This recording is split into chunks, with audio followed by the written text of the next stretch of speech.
of retirement community. And so we haven't fully moved in, so this clock is just sitting there.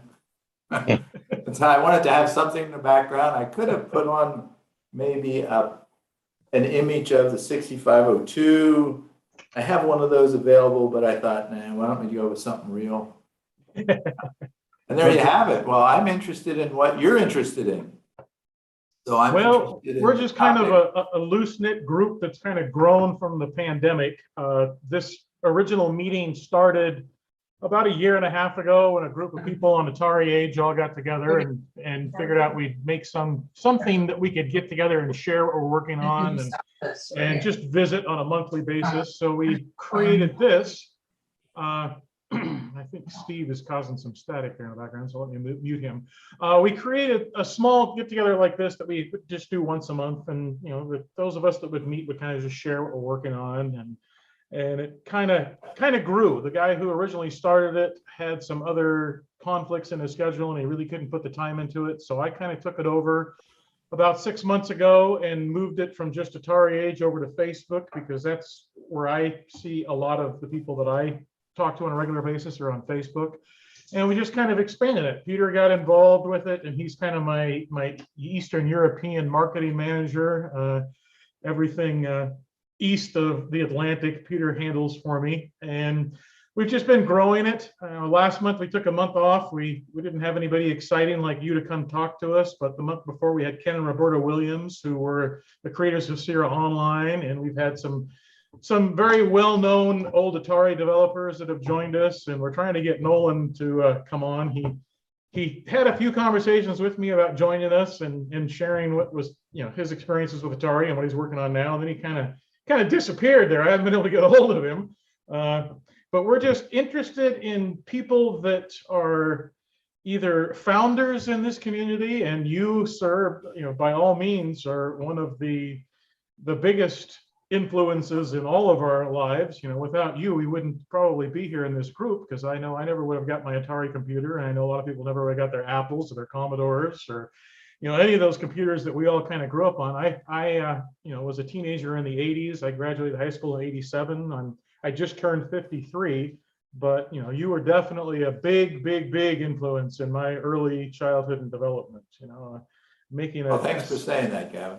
I think everybody here would probably agree with me. We all are big fans of the 6502, and obviously we still are. We're still using these machines from yesteryear.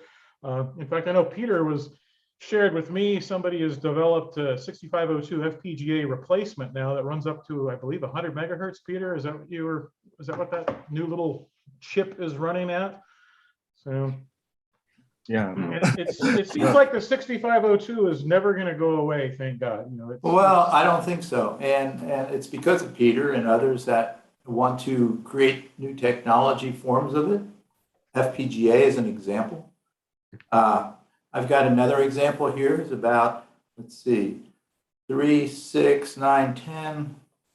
3, 6, 9, 10. There's 100 plastic 6502s out of Cambridge. Oh, wow. And here is so this is a different form. So Peter's got the FPGA form. We have FPGA forms also. And here's one that uses the Intel Max 10 chip connected to, in your area of the world, Peter, you have microelectronica, right? Yeah. And this has 2 of the click boards on it, and it has a SparkFun quick board connector on there for I2C, and it's got 4 Seed Studio Grove connectors on it for connectivity to all kinds of things. So there's probably at least 1,000 things you could hook up to this, and that's got the 65CO2, or it could have the 816 in it. Anyhow, so that's another technology, and then here is a wafer. Here's a wafer of 6502s. Oh, wow. This is plastic. And I'll show you what plastic looks like when it's going to be used on all kinds of things. That's what it looks like. Oh, wow, it's very flexible. Yeah, so it's they build them on a glass substrate. Then they peel it off and cut them apart. But anyhow, you're probably more interested in the old technology, not the new technology. I don't know. We've got quite the range here. You know, we've got one of the developers of the FujiNet, if you've ever heard of that new device. But I think old and new technology is very interesting to most of us. You know, I believe that most of us have all original hardware of one form or another out there that uses a 6502. But I also think that a lot of us are intrigued with where it's going today and how it's still relevant today.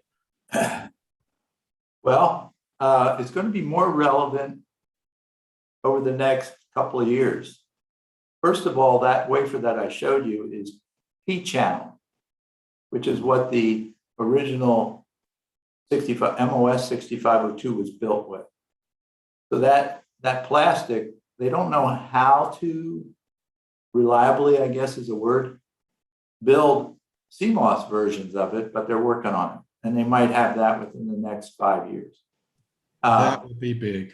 Then also, we have thin film batteries. We have thin film, they're building thin film sensors. We're coordinating with, maybe collaborating with IMEC. You probably know IMEC. Mm-hmm. There's a professor there that's done some things with an open source version of the 6502. But Pragmatic, that's in Cambridge, England, is the one that's we're partnering with. And much like the Atari brand, apparently they like my brand. And so they want to work with me. And so we're looking for applications. And the next thing you might want to know is that I've been requested to rebuild my system on chip design class. I taught system on chip with the 6502 at ASU, Arizona State University. Now, I'm actually living on the campus. So if I turn my computer here, you can see my view from the 15th floor. That's my view. Nice. Mm-hmm. So anyhow, there's a whole lot of professors here.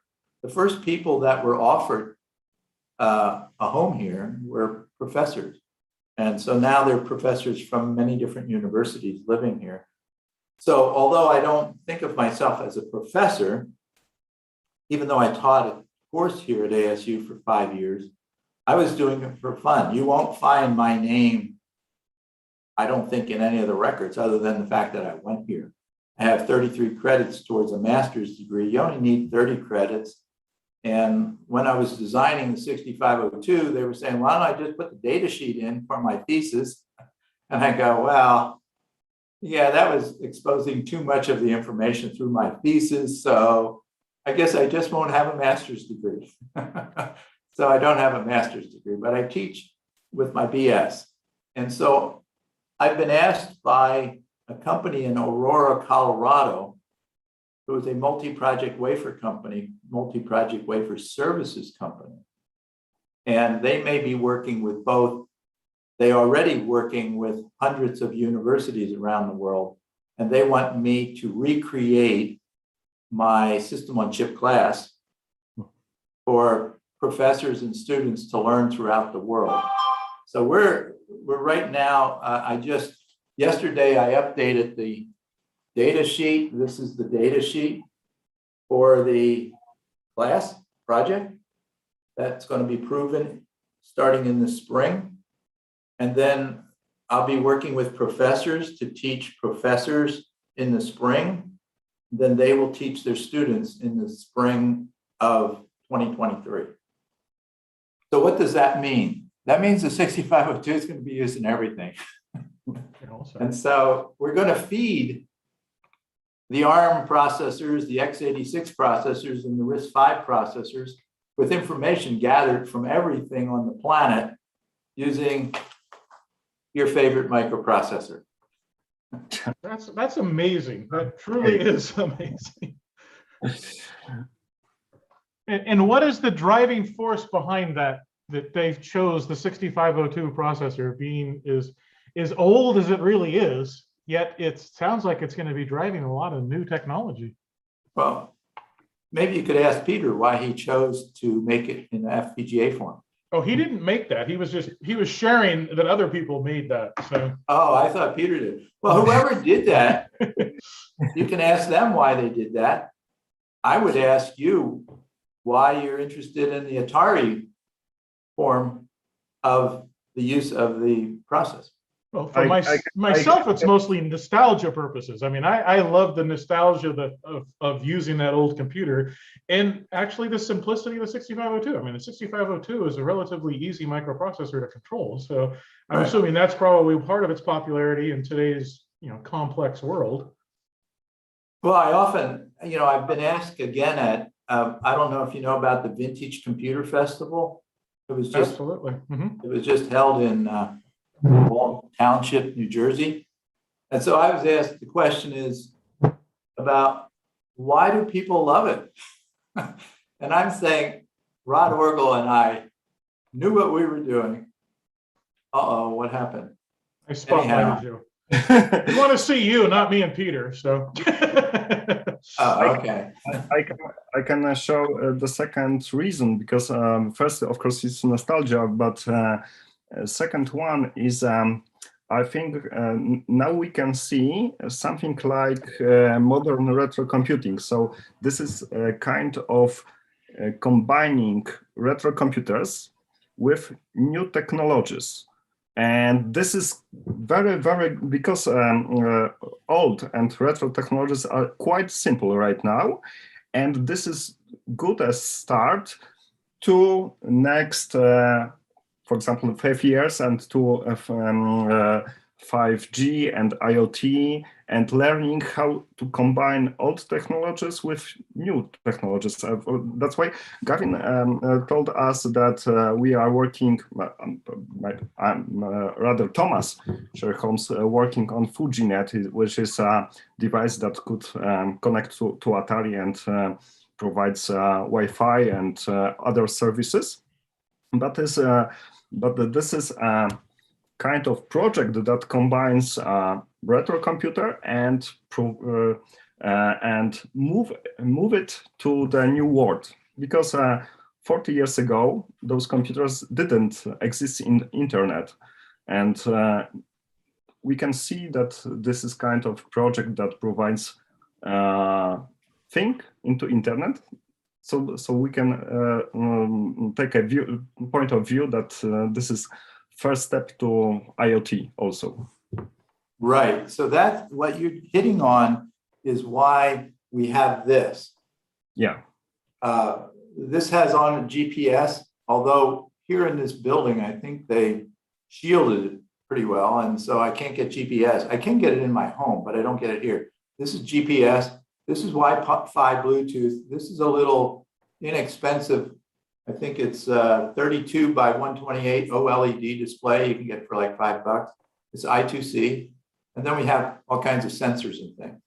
And so what you're saying is why we built it. You want to combine the timeless, I like thinking of the 6502 as a timeless architecture.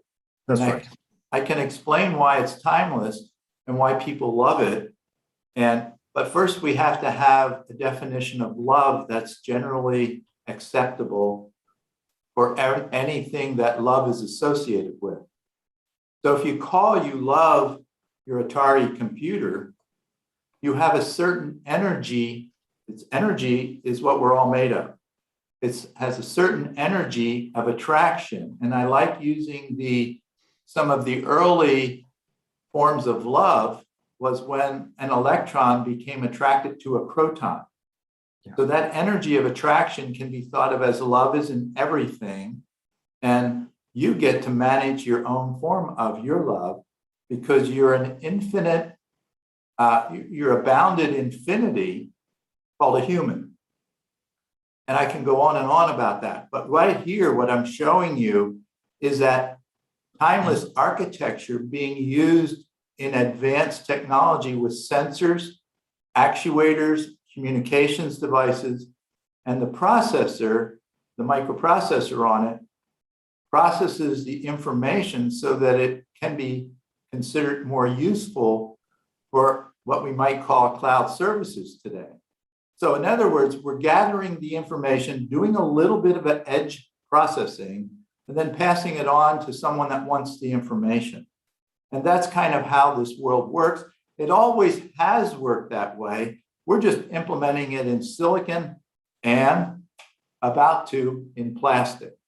So the timeless architecture, what I mean by a timeless architecture and why you may have that energy of attraction we sometimes call love for the technology is because if you look at it, try doing something with characters and you're not using an 8-bit form of the character.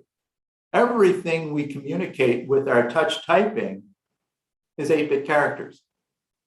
So if you have an instruction that's only 8 bits, that's the minimum. Now you could do a 2-bit processor, but that's not going to have very many different instructions. So 8-bit processing is the timeless processing. The original IBM 360 was really an 8-bit processor. And so what we're looking at here is a continuation of 8-bit processing forever. Yeah. Now, what that means then is that you're not going to do what a 64-bit or 128-bit processor might do to find information within the cloud services or within the data banks that we have created now, which we all love asking Google or asking Alexa for some information that we might be interested in. The whole thing comes back to, are we getting the information accurately from the edge? And then are we accurately working with it, finding the embedded intelligence in the information? So now go from an 8-bit instruction to a 16-bit instruction means that we can go to what I call addressable registers in page 0. Now I expanded that page 0 to 256 pages on the 816. So now you have more pages to get to addressable registers on the 816. So now with the addressable registers, I can have actually 16 megabytes on the 816 addressable registers. Of course, you want some room for other than registers, so you're going to have some code space, and you want some data space. But the timeless architecture comes from an 8-bit instruction, a 16-bit instruction, a 24-bit instruction, and a 32-bit instruction, which is on the 816. So that's timeless. So when people ask me, what am I going to do at 32 bits? You can probably find the 832 data sheet on the internet someplace. I've probably designed a half a dozen 32-bit processors, and every time I did that, I came back with the idea, it's not just the microprocessor. It's the software. It's the system. And that's when I said, it's going to take hundreds of engineers. Look at Intel. My nephew, who got a degree working with me and getting his BS from Arizona State University, he went to work at Intel because I asked all of I have another nephew that's a very high level consulting software engineer in Philadelphia area.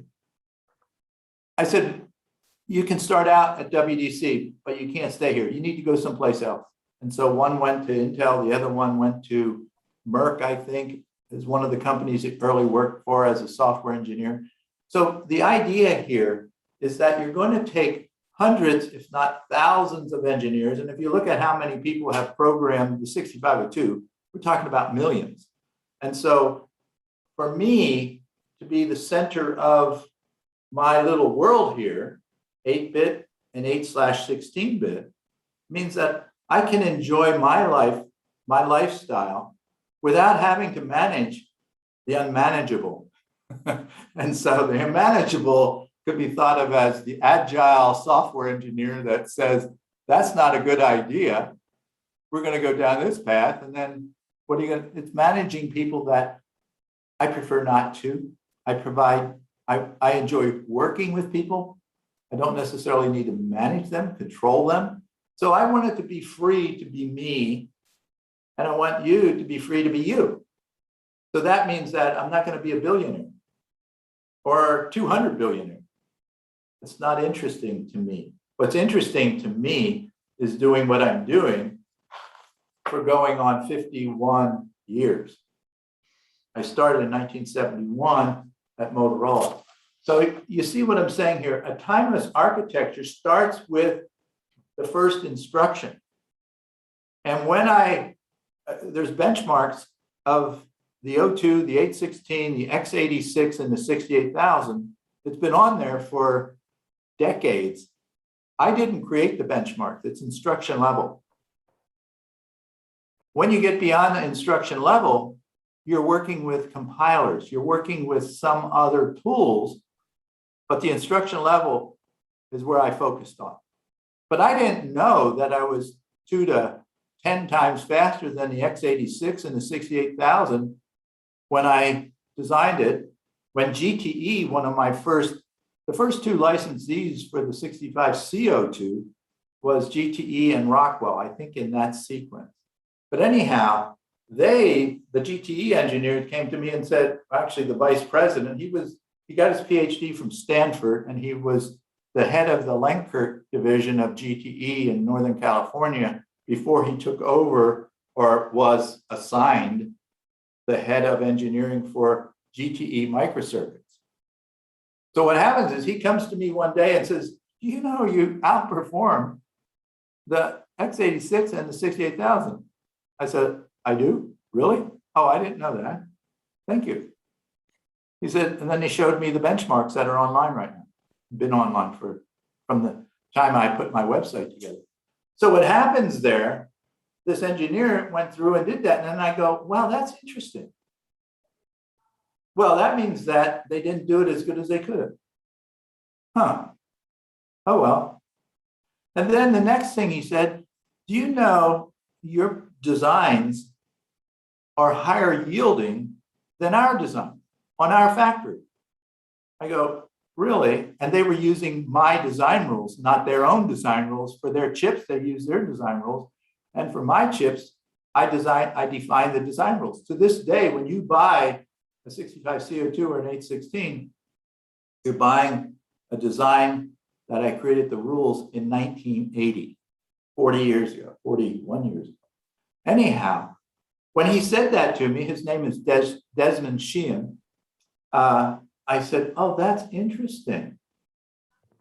Oh, that means they didn't pick the right designs out of the rules. I wonder why they didn't do that. And so then you say, well, how did Bill pick the rules that would be higher yielding? Well, I worked as a consultant between MOS and WDC for a year.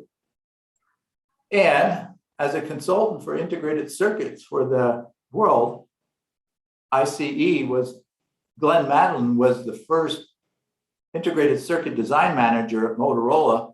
At the time, Motorola was the second largest semiconductor company in the world, following Texas Instruments. There was Texas Instruments, Motorola, and then others. Intel came along a little bit later. But anyhow, the idea was that at Motorola,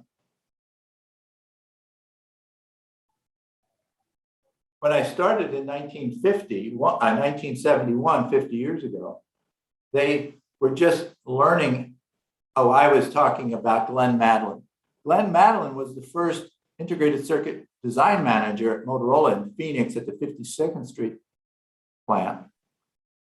He convinced Motorola management that they're going to have to retrain the electronic engineers to use integrated circuits going from single transistors and resistors and capacitors, etc.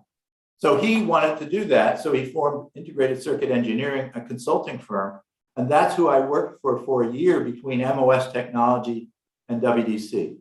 So it was within that context that I understood about non-disclosure agreements, writing contracts, and being able to create milestones so you actually deliver what you said you were going to deliver. And as a consultant, he asked me to create microprocessors for management. So my job was to teach management of the world how to use microprocessors. Well, I got migraines talking to all these people because I just wanted to do it. I didn't want to talk about it. And so what happens is, within that context, I don't know if you know this, but Shell Oil Company was the company that did the first single transistor dynamic RAM. Bob Prostein was also, I think, one of the founders of MOSTEC in Carlton, Texas. He designed it for Shell Oil Company because they were they wanted to create an explosion in one well and record what happened in another well, maybe a couple of miles away. And they needed more information stored. And that's why the single transistor dynamic RAM. So I learned how to design single transistor dynamic RAM. I could go on, but the point that I was going to make here is I got to see everyone's design rules under a non-disclosure agreement. So when I see everybody's design rules, I realized Carver Mead at Caltech with his common denominator, Lambda design rules, was going in the wrong direction. Now, who told Carver Mead he was going in the wrong direction back then? Certainly not Lynn Conway, his co-author, who worked for Xerox. And I was teaching Xerox how to design microprocessors for their STAR system, that screen that's turned on its end, while Steve Jobs was getting the GUI from Xerox in Northern California. So anyhow, all this fits together so that I could see everybody's design rules. And then I realized some of these design rules, they didn't really understand the chemistry or the idea that light all over planet Earth that's used for the photoresist is the same size all over the planet. All of the atomic structures are the same size all over the planet. And the equipment by Nikon or others, there's only a few suppliers of the equipment that everybody was using. So why wouldn't they all be the same design rules? And that's what I came up with. But I did another thing. I made the design rules so that you could self-check the design rules.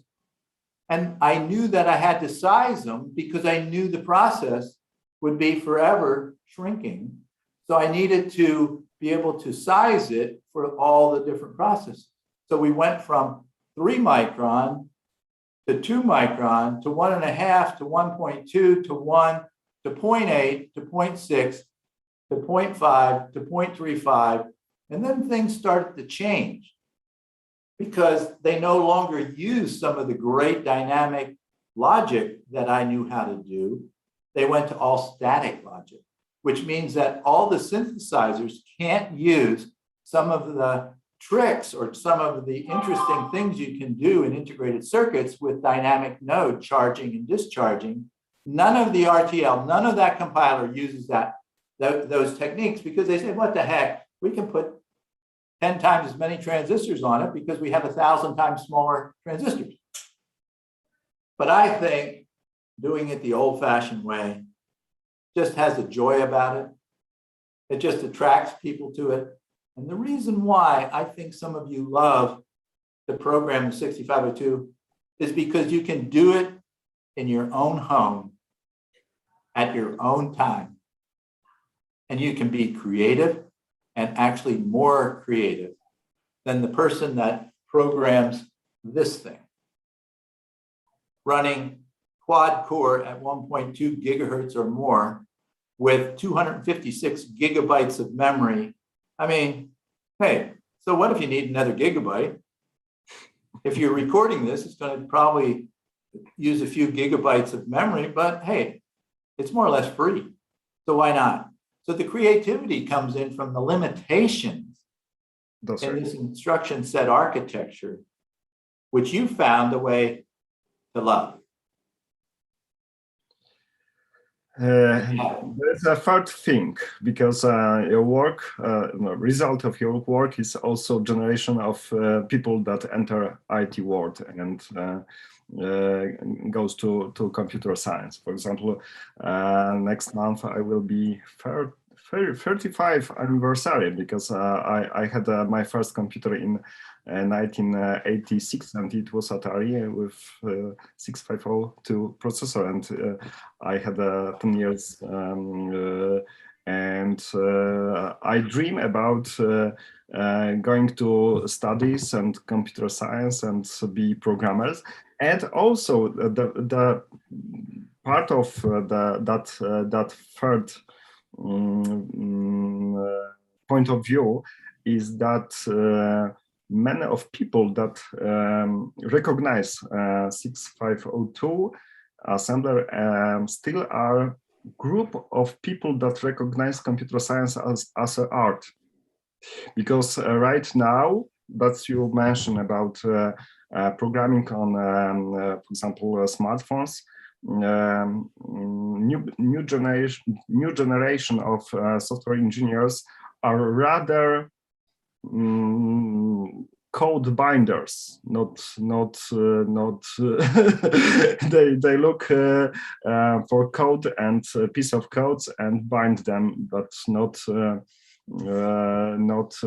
invent new things, new algorithm. And still, for example, in Poland, because Atari was so popular and 6502 was so popular, we have new books. This is book from 2017 about assembler 6502. So Peter, I have a question for you. What does Atari mean? The word mean? Atari. For I think that this is a different definition in part of word, because, for example, when I start meeting with guys from US, I realized that we have different history of computer science in Poland, and, for example, in the United States. For us, in Central Europe, the Atari was first computers. But do you know what the word Atari means? Nolan, I guess Nolan Bushnell. I know that this is from a Go game.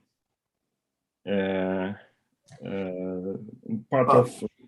I'm a Go player, so I know. Yeah. Kind of neighborhood, cooperating gamers together. Yeah, I didn't hear that. So I think there's a name. I saw it one time, a long time ago, and I was gonna Google it before we got on here so I could see what Nolan wanted, why he used Atari. There's a name. It's either first or something like that. I don't know, or starting or something like that. The reason why I'm asking the question is because there's value in a name, and I think Nolan knew that when he used it, and so there's something about that name that also is part of the attraction to those that want to work with the Atari system. The closest translation that I can think of from in the context of the game of Go, it literally means capture, and it's the move that you make and you proclaim it before you are about to win the game. Oh. Well, there you go. So he knew, he picked the name for a reason, and I think that's the reason. Well, I was reading just now is it's from that Japanese board game Go, and the word means to hit a target. Yes. In Japanese. Correct. Oh, okay. To hit a target, hit the mark. Atari means about to win. Yeah. Yeah. So there's other things that I'm working with if you're interested. And one of them is consciousness. There's a guy named Roger Penrose who just got a Nobel Prize, I don't know when, for his work with black holes. He and Stuart Hameroff, who's at the University of Arizona, he's an anesthesiologist within the hospital at the U of A. And he is either the original, I think he's maybe the founder of the Center for Consciousness Studies in 1994. I've been asked to speak at the April, it's every 2 years they have meetings.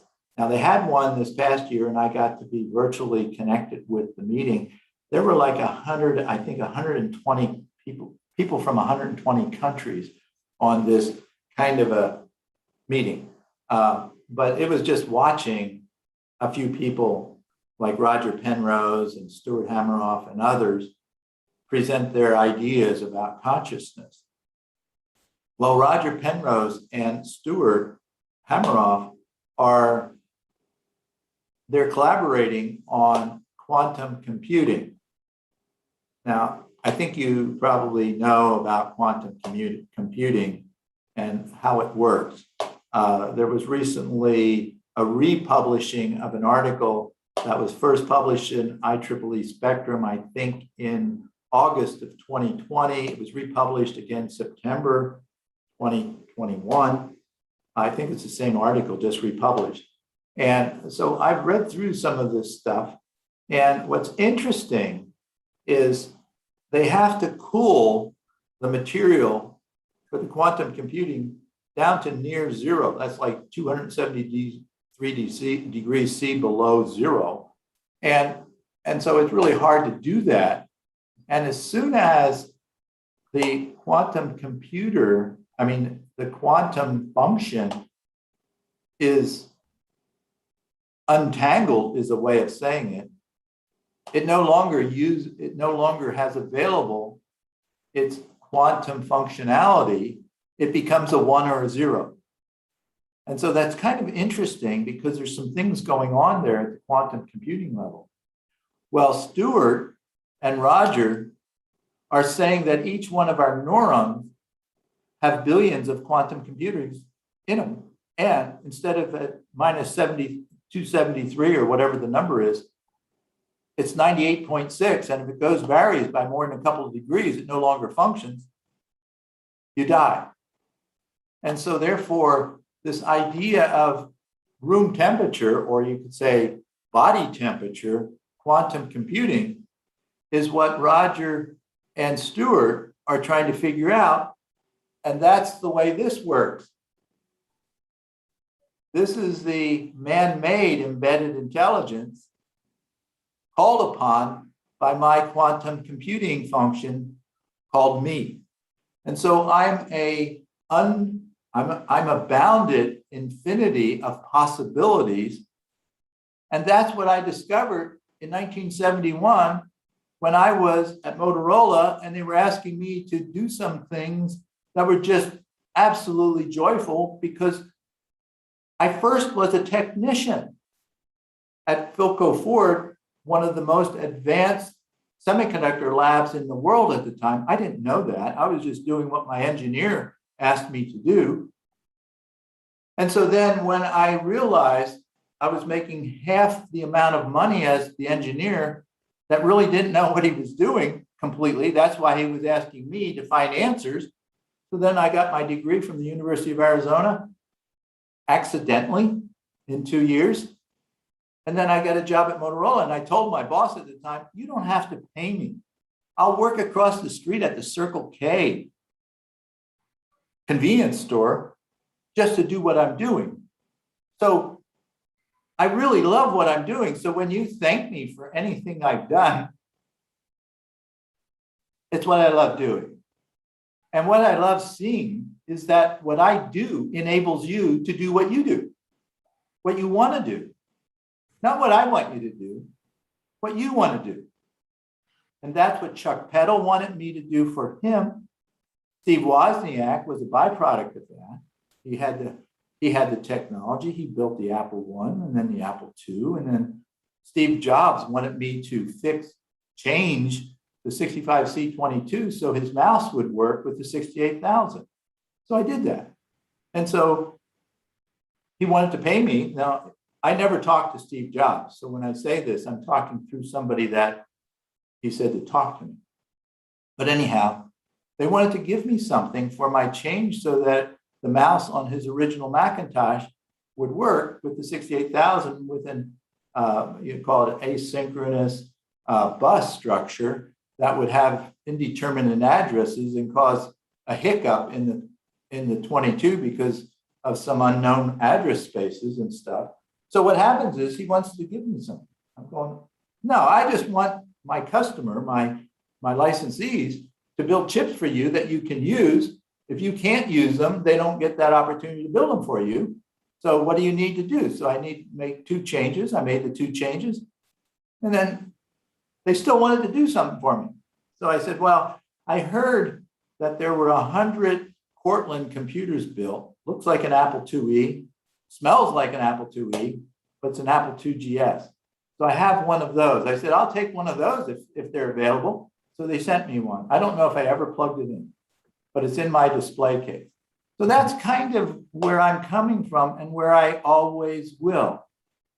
So when early on, when there was an article in the first page of the Wall Street Journal, it was when Apple was introducing the Apple IIc with my CMOS 65 CO2. And when the writer of that article called me from Long Island, I think, in New York, they were asking me what I was doing. And I said, well, I design chips. And so at the end of that article that was published soon after the interview, it says that Apple could build notebook-sized computers with my technology and low power. Well, Apple kind of got pissed. They didn't like that because I was stealing their thunder. They were introducing the Apple IIc, and I was saying they're not trying hard enough. So anyhow, I just love what I'm doing. And when people found out about me through that Wall Street Journal article, I didn't advertise. People found me. Some people found me because someone violated my license agreement. And that is, you can't tell anyone where you got the technology. That's almost reverse advertising. So when someone in Australia called me, telelectronics engineer calls me and said, we found you. I go, yeah, I wasn't hiding.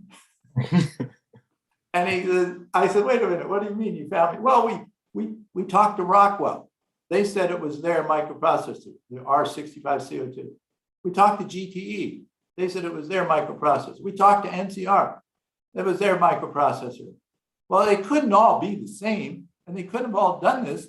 Must be somebody else. I said, oh, so someone violated my agreement and told you.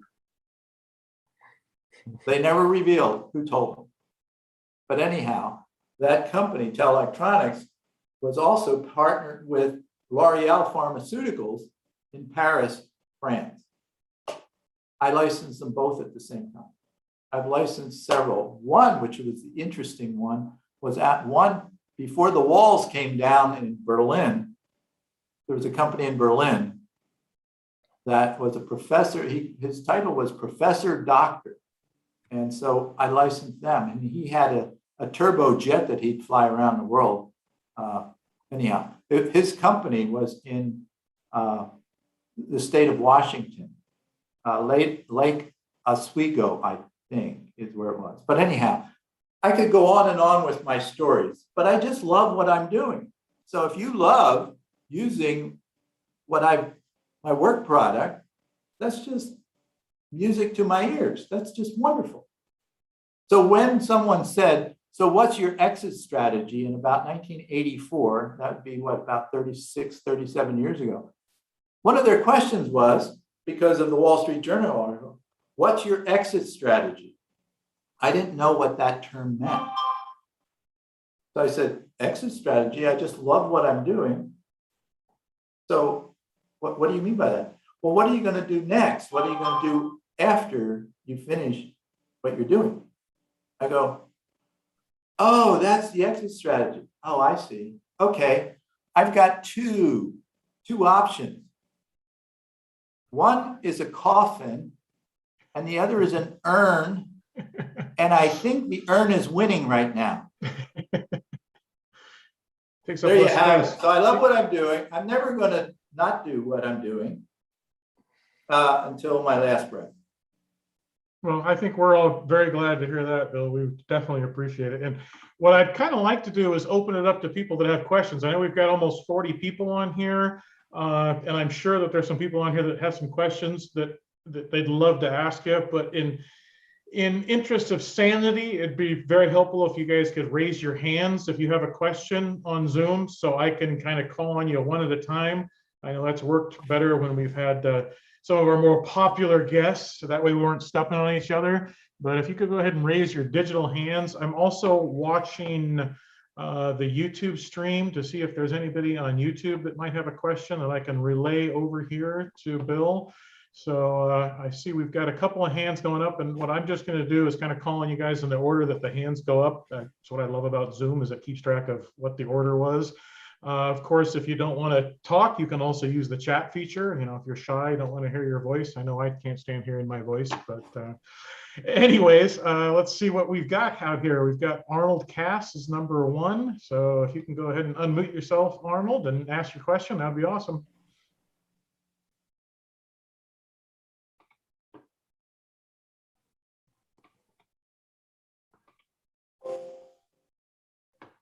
You go, Arnold, you there? There we go.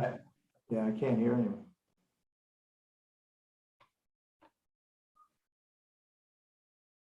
Arnold? He disconnected.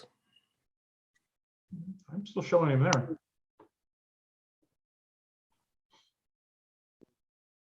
Okay, maybe Mark.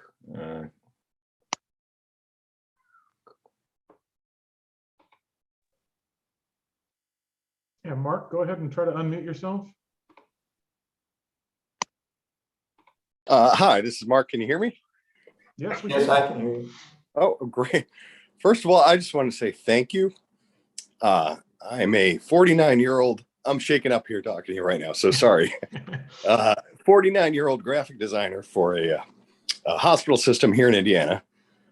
It's what I love to do, and I've loved to do all my life. And it really all began with my first Apple II. And so I want to thank you for that. My question is, when did you first get an inkling that this thing you invented was beginning to change the world? Well,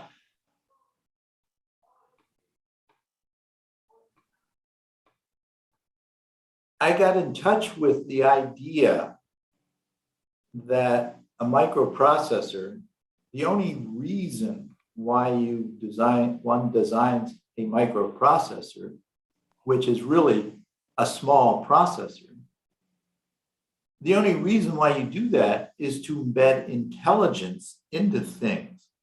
Now, where did that come from?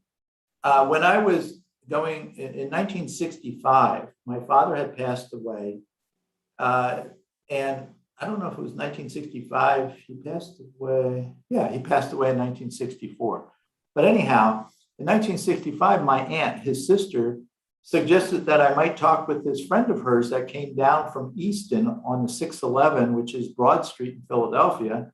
She says, you might want to talk to him after you graduate from Temple as in engineering technology. He might have an idea of what you might do with your education. So when he showed up one day that I was there working in cleaning shelves, dusting shelves and things like this, just to get some gas for my car, I went out to him. His name was George Rogers. He worked for IBM. I don't know. I think he was in sales. I went out and I said, so my aunt owns a store here. It's one pump, just one pump, gas station. He's filling his gas tank because he liked talking with my aunt, apparently. But I didn't find that out until much later. But anyhow, so he said, get into computers. Okay, get into computers. What's a computer? I didn't know what a computer was. So when I asked my aunt, do you know what a computer is? No. So then I thought, well, I had to find out about computers because he thinks that's a good idea. So then everything that I looked at, I wanted to figure out computers. So I did a senior project at Temple on analog computers with a fraternity brother of mine that I drank a lot of beer with. But anyhow, when I left Philco Ford and went to the University of Arizona, they had a CDC 6600, and I needed a job. I was going through a divorce at the time, and so I needed to find my own income. And so what happens is I see this offered for a student to work, an electrical engineering student to work for this professor that just came back from Princeton working on the tokamak project. That tokamak is out of Russia. I think the name comes out of Russia. It's a toroid for fusion. And so I'm thinking, oh, okay. So then hey, I'm the only engineering student because there were only like 15 of us at the University of Arizona that were candidates for his job. And I knew everybody else was either employed or wouldn't do this. And so then I took the card and said, hey, I'm your guy. And they go, okay. So he wanted me to get a PhD in nuclear physics. And I said, no, I need a real job. And so, but I want your job because I need money.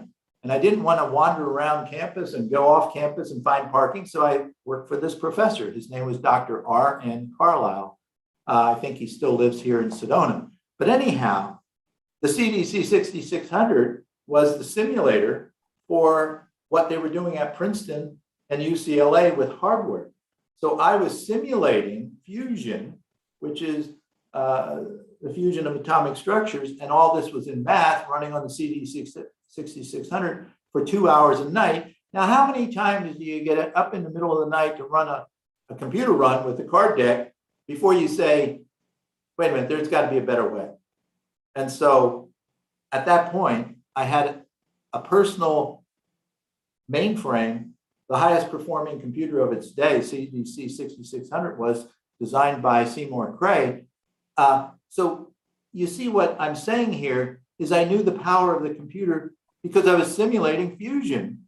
And at that point, when I'm looking at Motorola and wanting to get into microprocessors, I mean, hello, I'm into many computers, right? If you think of my chips, there are many computers. So that came from George Rogers, IBM. So I knew small processors would change the world. I just didn't know how. I mean, I knew it was going to be embedding technology. So I was happy with doing the hardware platform for your software. I wasn't going to do the software because that's an infinite number of things. But if all of the software ran on my little computer, that makes my day. Did I answer your question? Yes. Yes. And again, I just want to say thank you. Really, my life wouldn't be what it is today if not for your work. So thank you very much. You're very welcome. But you know, there's a lot of other people that had a hand in this, right? Well, true. Very true. Thank you. Okay. You're welcome. I see Arnold is back. Arnold, can you want to try again and see if we can hear you this time? Sure. Can There you we hear me go. now? Yes, we can. So I just had a question about, so there are all these different variants of the 6511, 6510, 6507, whatever. What made 6502 be the variant that ended up being the chip that was adopted by so many of these computer firms, as well as the video game manufacturers, that still is being used in applications going forward now? Okay, good question. Well, if you look at the 6502, you know there was a 6501, right? So the story of the 6501 was the 6501 was plug compatible, pin compatible with the 6800. Now, going back in the day, Motorola is the second largest semiconductor company in the world. And 8 of us in a group left Motorola, which pissed people off. They don't like it. And because we're no longer working for them, we're going to do something different.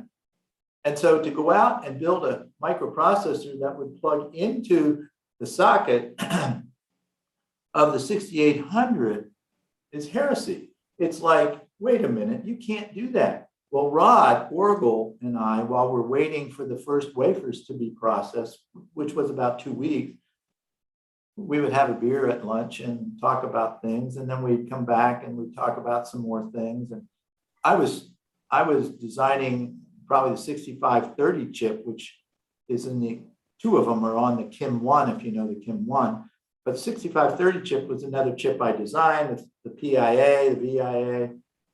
My circuits were used on the 32, the RAM IO timer chip. So to answer your question, the 6501 came first, but I recognize that paying $69 for a non-overlapping clock generator, which Motorola used for their 6800 and Intel used for their 8080, I said, that's a lot of, and all you do is, the reason why it's so expensive is because it's built on another process, maybe even bipolar process. And so to get these edges right so you don't cause problems in the critical paths on the chip, you really had to have really sharp edges. And so I'm looking at it, and I had designed a clock oscillator for the 6860 modem. It was one of my first designs at Motorola that I did for that 6860 integrated modem. There's more to that story, but that would take us even further away from the answer. The idea is that if you integrate the clock on it, it tracks with everything on the chip. So that's pretty obvious, isn't it? So why buy something from a different process, a different company, to try to get these things to work? Why don't we just build it in? That's what I did when Chuck was off on one of his sales trips or marketing trips. And when he came back, I had designed in the oscillator underneath the metal of the 6501. And he says, as long as it doesn't change the yield, no, it's actually the opposite. It'll improve the yield. But yeah, it won't change the yield. It uses a dozen transistors, and it's just a different metal option. So you tie it in with metal for O2, and you have O1. So that's the beginning of these slight modifications, like the 6510 used in the Commodore 64. That's adding on a port for some addressable reasons. I don't know what all their thinking was there by adding the I/O port onto it. But I think one of them is so that someone can't clone the Commodore 64, because they're not going to sell the 6510 the way they would the 6502, 6501. So Rod and I had a bet. He says the 6501 will outsell the 6502. And I'm going, no, the 6502 will outsell the 6501. It could have been a beer bet or something like that. I don't remember ever anybody paying off on the bet. But the point is that Motorola sued us and said, you can't build the 6501. Yeah, Bill wins the bet. So all of these variants, including the FPGA variants, just tell you that timeless architecture attracts people to the architecture. And if you're trying to decode why someone would be attracted, you can ask yourself the question, why are you attracted to this processor? It's because it does what it needs to do, and it does it very well. In fact, if you go back to it, you can't do it any better. Absolutely. Arnold, was that good? Thank you. Okay, You're looks welcome. like we've got Enrico on the top now. Can you go ahead and unmute yourself? Yes, okay, thank you. Thank you, Bill, for all the work you've done for us. You mentioned the Kim one, and this was exactly about my question. So this was my very first computer. I was in high school studying Latin and Greek, and in parallel I had this nerd life. And I suspect that the Kim one and later maybe the Sim one were very, very important for this later success. And I understand that the Kim 1 and MOS was bought afterwards by Commodore, so this led to the PET. So there is the hobbyist world, as opposed to the engineering world, was very excited by the Kim 1 and having a $250 computer to play with a keyboard and stuff. So completely different from the Apple II, which was too expensive and not so fun to play with. Well, so did you have any role? What do you believe it's led to the success of it? Well, thank you for the question. I'm a semiconductor engineer. I've said that in many different ways already. So Chuck and I, when we embarked on this, along with the others that joined us, like Terry Holt. By the way, Terry Holt just passed away in September, I think September 19th. And so his daughter, Jennifer Winograd, created the team6502.org. I highly recommend you watch that 5-minute video. She's the voiceover on that video. And that's just a really important, in my opinion, video. And her father passing, we did get a picture of the two of us after dinner after I spoke at the Vintage Computer Festival at the Computer History Museum in Mountain View, California. And he did get to see that picture of the two of us, and he enjoyed seeing us together. So that's got some emotions associated with it. I think you might be able to hear that in my voice right now. What Chuck and I and Rod and the team wanted to do, we wanted to build a competitor to the two-chip 4040 system from Intel that they were selling at the time for $29. So the old $20 thing comes into the picture. The VIC-20, I just found out from Michael Tomczyk, is that's kind of a random number. He used it in his talk at the Vintage Computer Festival in New Jersey this month. He said that VIC-20, the name came from 5, 20, 100. So in other words, it's like a $20 bill. So somehow $20 comes into the picture. So to go back to your question, the 6502 plus the 6530, I designed both of those, or I was the lead designer on both of them. That was to fulfill that idea that we're going to have a two-chip controller system. So I don't know who wrote the code. I think it could have been either Will Mathis. I don't think it was Chuck, because Chuck was pretty hard to tie down. By the way, Chuck wrote the software manual, you know, the MOS software manual. Chuck wrote that. Will Mathis wrote the hardware manual. So somebody wrote the code for the 6530 chip. One of them was for the TIM, which is the teletype input monitor, which I use on my tester that tested all the first 2.5 years of all the chips coming out of MOS technology. Was all the chips were tested on that tester that I built in 2 weeks, which tied to a teletype, ASR33. So going back to the KIM, so I think someone in this is my guess, I don't really factually know, but I think someone in the calculator group, they had very talented engineers. They were designing very large calculator chips that were very low cost for the independent calculator chip supplier they were, that attracted Jack Trammell to the company. So anyhow, but going back to that, someone in I think the calculator group designed the software that was embedded in the 6530 for the KIM. It's only 1,000 bytes of ROM. So it was mass programmable. And so there was one for the teletype interface and one for the keypad. And that's where the KIM comes from. That's a keypad input monitor.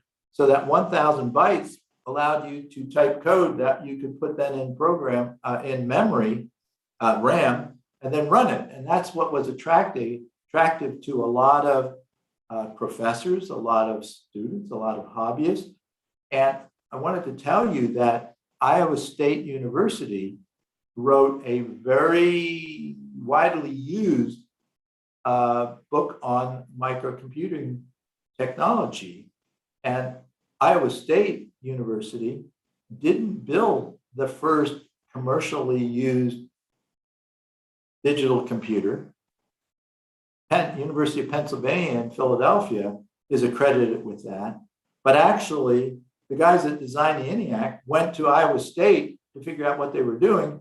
And apparently the ABC computer predates the ENIAC, but the marketing out of Penn, I guess, was more powerful. And actually they used the ENIAC for, I think, 10 years to do things with it. So it actually was a useful computer for many years. So I would say the ENIAC is the first highly used commercial digital computer, but predated from that might have been a digital computer from Iowa State and another one from the UK. But anyhow, coming back to the KIM was the fulfillment of the original intentions for the 6502.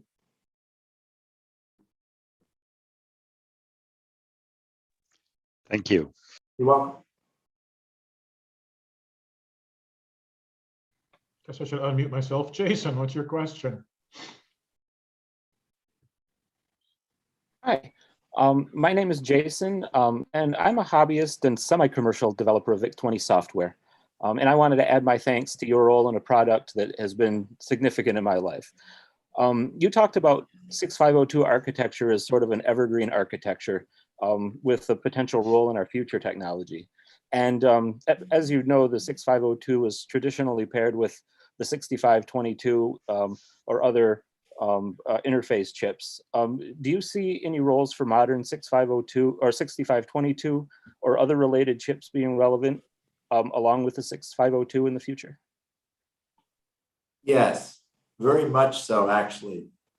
That's going to be this is going to be taught worldwide if we accomplish what we're setting out to do. It's an O2 plus a 22 plus I2C plus SPI plus the two 6551s. So we have two ACIAs, I2C, SPI, the VIA, and the 6502 all on this project. And it'll be taught worldwide based upon what we're doing right now. So that will more or less cement some part of the future of the technology.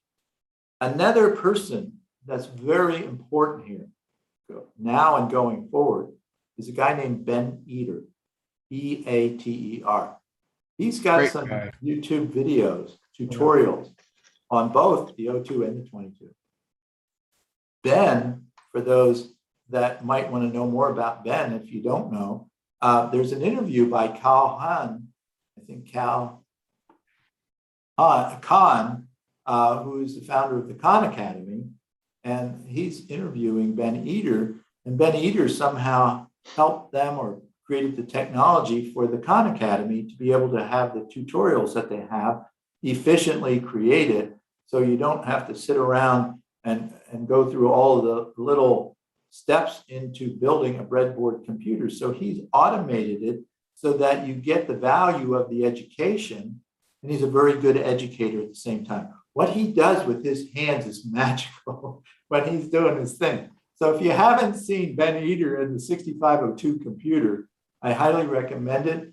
I'm actually thinking of having, because there's a lot of old people here in this retirement community, which probably isn't surprising that there are old people here.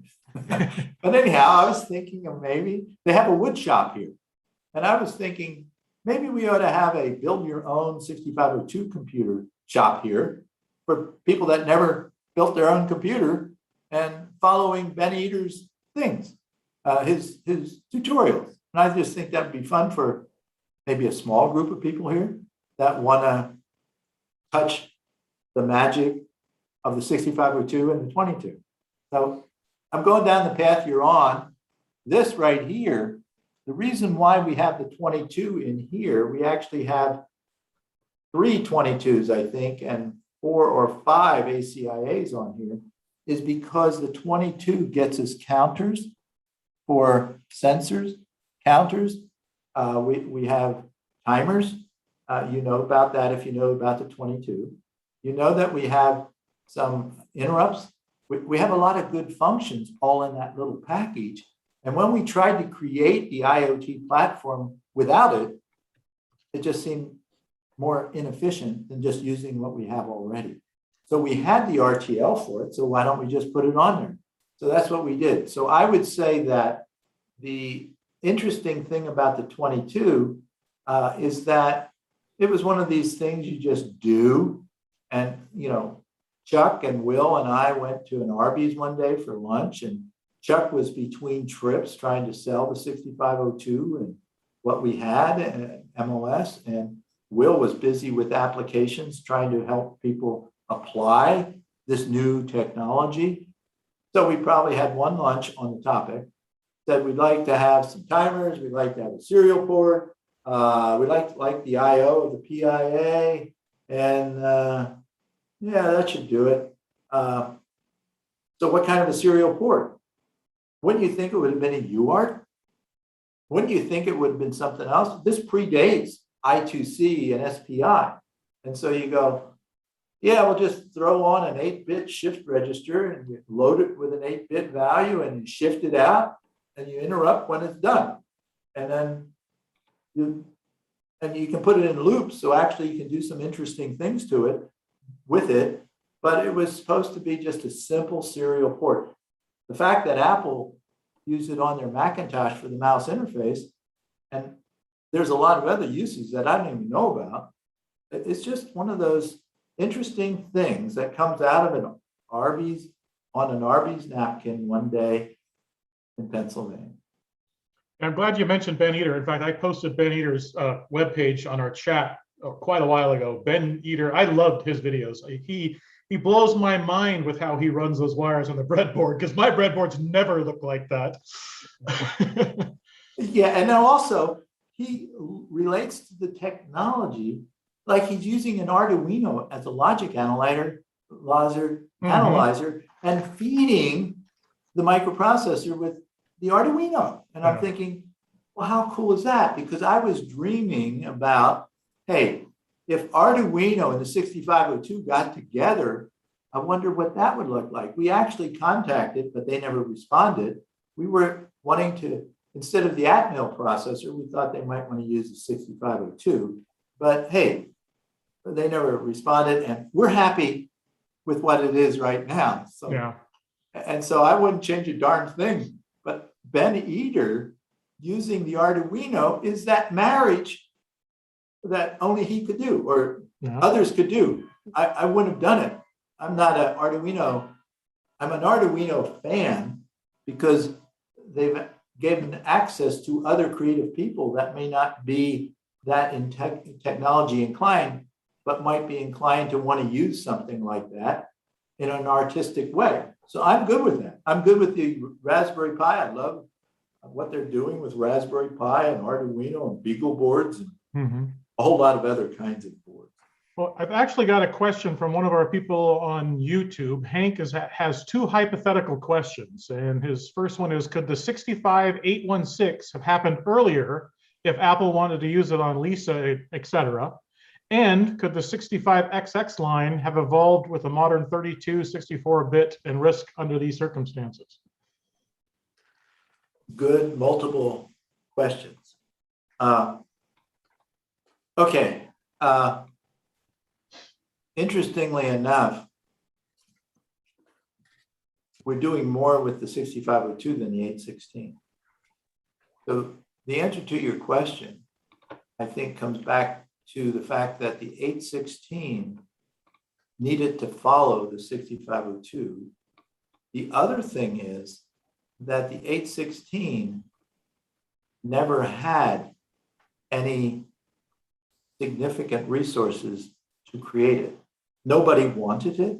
Apple did not want it. I had meetings with Apple. They said, we have our 16-bit processor. Its number is 68,000. They told me that. I went to visit them after I made some progress on it, showed them the schematic. Yeah, we have our 16-bit processor. We're not going to use your 816. And I said, okay. Well, when I went back to my office with tears in my eyes as I tell my team, Apple's not going to use it, but we're going to complete it. Now, who designed it? Meaning the layout of it for my schematic. One person. My sister, who does not have any technology degree. But she, when she left after 17 years at Western Design Center, she worked for 6 months at twice the salary. Made a lot of money as a consultant to Intel for 6 months. If she spent more than 6 months at Intel, she'd have to be an employee. There's some regulations, I guess, about that. So she worked at Qualcomm for 6 months. She taught Qualcomm mask designers in India. She set up something in India. And so she, after leaving WDC, worked 6 months at Intel, 6 months at Qualcomm. Qualcomm says, we don't want to give up your time. We're going to make you a deal you can't refuse. So then she stopped going to Intel. Now, I only wanted her to design the 816 because all of my other employees, I had up to 22 employees, in my little 4,200 square foot office, which I now have as a museum. You could call it a museum. But anyhow, she was designing the mass design because I had these contracts that I couldn't afford anybody but her. So she's doing my accounting, she's doing mass design, and she's just trying to keep the business going, working with me. So she was also the sole designer of the 860. Mhm. That's amazing. So there was no money behind it. Now, if somebody put $1 billion behind it, what would it look like? And at what I tell people, it would look like an arm or it would look like a RISC-V. And I'm leaning towards the RISC-V because they're doing things different than ARM, and it's being more open than ARM. And when I saw that China was adopting RISC-V for their future, I'm going, that's a big deal. That's a big deal. So I'm looking at 6.5. It would be spelled SIX-V connected to RISC, RISC-V. And I've been communicating with them somewhat. I don't know what that means actually, other than me telling you, I think RISC-V is a big deal. So this So I don't need to do a 32-bit processor. I don't need to do a 64-bit processor. I've got enough things happening right now in my world that says I have unlimited possibilities, right? These are things you haven't seen yet. This is an EDU board that plugs into the 65C816 SXB, and this is an EDU board that plugs into the W65C02 SXB. And this has got battery backed up SRAM. It's got a real-time clock. It's got a lot of interfaces on it. And there you see my little clipboard connector at the top. So we got thousands of things we can hook on there for educational purposes. Now, from a hobby standpoint, yeah, will hobbyists want to use this? Maybe. But right now, I'm looking at the retro world, which you guys are fans of, enjoy. I think the retro world and the new or the neo retro computing world is like what Peter's and we talked about earlier, and that's the FPGA form of the technology. It's unlimited. It's an infinite number of things you can do with this little processor. And we've done a lot already, but there's still a lot left to do for those that are creative. So the curriculum that you're formulating right now, is that going to be taught in kind of an intro electrical engineering, computer engineering class setting, or what's the target? Introduction? Yeah, it would be taking people that don't know anything about microprocessors or what they could do with it and teaching it. So I don't know if you know Montessori teaching, but when I taught the system on chip back in the 90s at ASU here, for 5 years I taught it, I used Montessori teaching techniques. Now, Montessori teaching techniques is you basically take a little mat and you bring things to your mat. So if you want to work on counting something, you might get a jar of marbles and you might get a cup that you take them from the jar and put them in the cup and count them. You bring them to your little mat. It's organizing and focusing in them. And then when you're done, you put the marbles back on the shelf where you found them in your little cup and you roll this thing up and maybe have lunch. That's Montessori. So what I did, I was a founding parent of a Montessori school, and my children all went to a Montessori school. I have 4 children. But anyhow, and I should mention that worldwide sales training, my second oldest daughter is the worldwide vice president of Google that teaches training worldwide for sales of Google products. Not only the products, but also how to sell the product. So anyhow, but using the Montessori techniques, I brought a microprocessor. Which one? 6502. I brought an I/O system, 6522. I brought a RAM cell for data, and I brought a ROM cell which would be a monitor, general purpose function. And so that's how I taught it. But then you have to be able to connect up these things and make sure that they don't conflict with one another. So there's a lot of details that go into that. I had a standard cell library, Diane, my wife, Diane, who I taught in 5 weeks back in 1980 to fulfill a contract with Xerox to teach them how to design 16-bit microprocessor. I hired 3 people with no background in electronics in 5 weeks. Wow. One a nurse, one an elementary school educator, well, actually 2, and my wife, Diane. Somehow we stayed together. But anyhow, that's what I'm using. So now going back to your question, the idea is that when you take, the focus is right now only on TSMC, the world's largest pure play foundry. They're building a $12 billion factory between Phoenix and Flagstaff here in Arizona. Intel is building 2 brand new $10 billion factories right here in Arizona. $32 billion worth of brand new factories added on to what we have already. I guess if I knew where they were, I could see them from where I'm sitting. Wow. So what happens is, where are you going to get the engineers to use all this technology efficiently and effectively? So what we're looking at doing is saying the introduction, and then I say, hey, this is the beginning of things. You can take this to where you want to take it, but there are other systems out there. There's the x86. Intel has made that really popular. You got the ARM, that's really popular. And now you got the RISC-V, you got the MIPS, and you got other processors I don't even know about. And then you have mine. So now if you start with mine, just like you guys enjoy, because you can create, one person can create interesting things and retain their interest in the technology.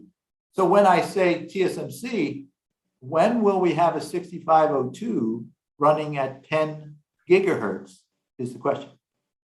When, not if, when. Wow, that would be amazing. And if you think about how small it will be, right? How many of them do you want to search for some character or some image in the huge database that we've created and will continue to evolve? So to me, it's how do you do that? Now, I wanted to tell you something else here that might be interesting to you. So a company called Pragmatic comes to me in December. They wouldn't be partners with me. Oh, well, thank you. That's nice. But why me? You already have a partner called ARM. ARM is an investor. They already have an ARM pit. They already have a plastic arm. They don't need me. And I tell them that. You don't need me. Why do you want me? Your brand.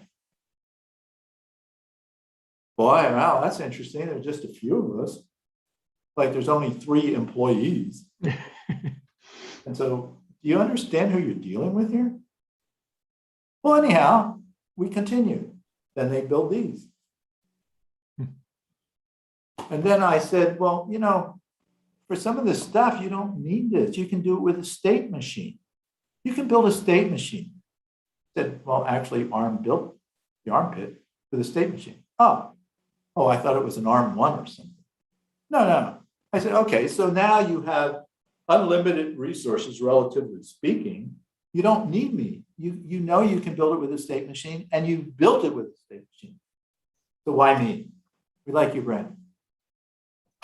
Okay. So I spent a weekend. But before I did that, I said, well, you know what? For what you want to do, I can do that with a lot less instructions and a lot less functionality. I said, but I can retain the same instructions for this little 8-bit processor. And so then we talked about extremely reduced instruction set computer, ultra reduced instruction set computer. And I said, why don't we celebrate Steve Jobs? He's not with us anymore. Why don't we call it insanely reduced instruction set computer? Oh, can we trademark that? Well, I guess, I don't know. I just think it's fun to say. insanely reduced instruction set as a computer. It uses 2 instructions, 2 addressing modes, and 2 registers. That's insanely reduced. I'm sorry. Now, we don't need to build it because we already have this, but if we want to have the most efficient system on a label, these are called labels. So we have system on a chip in silicon, system on a label in plastic. So we can wrap things to put in your refrigerator and read it with RFID. So this curriculum and class that you're envisioning creating, is it going to be available outside of ASU and maybe traditional colleges? Is it going to be available as say an online course if somebody like me wanted to take it? And yeah, if there's a professor on this, just send me an email and you might be part of the spring class for professors. Yeah, the interesting thing is we want to go worldwide with it. We don't want any community to not have access to both silicon and plastic. So the answer is the more the merrier. The more the opportunity for humanity on planet Earth. And if Elon Musk or these other guys that have a lot of money want to have an outpost on the moon or in Mars or send something like the, what is it, Explorer? Voyager, like Voyager. I talk in Durango of all places. I have a home in Durango and a home here. Actually, I have 2 homes here. We're trying to figure out what, after we get what we want, this clock came from the other house. We're still trying to figure things out. But anyhow, we want to go worldwide. It's introductory. We want to encourage them to consider other processors. I embrace the category called microprocessors. That's why I can openly, freely talk to you about, hey, the 6502 isn't the only one. You know, the Z80, there's a lot of others out there, except this one attracts more love. Well, I think that's because it's so well known in Atari, Apple, Commodore. I mean, that was so well known because of those things. The Z80 is an extremely popular processor, but that seems like it's more popular maybe in Europe than it is here in the States. Or maybe it's just a generational thing, because I came in when I was a teen, when I got my Atari computer, the Z80s were still kind of a kit form and kind of, you know, more of the college engineering student type device, where the 6502 was the first in the house, readily available, easily affordable machine that most of us cut our teeth on. So I think that's kind of why the love for it is still so large. And to be absolutely honest with you, COVID did wonders for the retro community. It got all these people dragging these boxes out of their attics and out of their garages and figuring out new and cool things to do with it. I mean, thanks to Thomas and Moswald for the FujiNet, I think that's kind of spurring on more of a, hey, let's grab these old boxes. You know, if you go look on eBay, it's insane what these old machines are selling for now. You know, and the 6502 was made famous in a famous cartoon series. You know, it powered the robot Bender. You know, it's just been something that's been in our pop culture for so long that I think that's why the love is so strong for it. You know, it's Atari's 16-bit, the 68000s that you mentioned that powered some of the later Macs and the Ataris. Again, they seem to be more popular in European countries than they were here in the United States. It never seemed like the 16-bit Ataris ever really caught on here. I have one, but I never really use it, where the Atari 800 that my dad bought me in 1981 is still set up in the garage and still works today. So I think that's probably why there's such a love to the 6502. You know, you say 6502 and that just brings back memories to so many of us. And well, that's wonderful to hear. And you know, being part of this from the beginning is just magical. I mean, it doesn't get any better than this. When we introduced it in San Francisco in 1975, September 75, Rod and I and Will and Chuck were there. The engineers that are on the patent were there. And Rod and I had a few beers talking about it. And what we did was we shared time, because we had, when you get up on the second floor and see all the exhibit booths down below, Rod and I went up there and we could see, you know, you ever see a little ant hill where you get all the ants right there? Mm-hmm. Well, that's what it looked like. It looked like all these people were trying to get there. And there was the booth next to us had a pachinko game in it. And because everybody was trying to get a data sheet, everybody wanted to get on the mailing list. Everybody wanted the information. They knocked over the pachinko game. Well, I think there was some foul language at that point because they had to find all the balls and put them all back in. Meanwhile, they're not doing what they want to do. And you know, anyhow, the point is, Rod and I saw that and we just go, dude, can it get any better? I don't think so. I don't think it can get any better. And so then Rod and I would go down and we would pass they used to, like a credit card, you'd put it in a machine and you'd do this and then you'd have a carbon copy of their address and stuff, their information. So we'd do this and then we'd hand them a data sheet like this for an hour or two and we take shifts. And so then I don't know that we always left there and had a beer, but I've had a few beers with Ron. Anyhow, it was just one of those things that was special. And it's not, you can do it again with different technology. You can do it again with your own things. But this was really special. I can only imagine. And that's why when I had emailed you that time and said, did you ever think that, 50 years later, we'd still be talking about the 6502 and with so much potential growth for it still. I mean, it baffles my mind to think that some little thing that was developed clear back then that is, not that powerful, especially in today's standards, would still be so out there in the forefront of technology and being used worldwide still. It baffles my mind to think that technology is still around and still in so much heavy use. And growing. Yeah, and see, it's kind of one of those things. I grew up on a dairy farm, 27 head of cattle.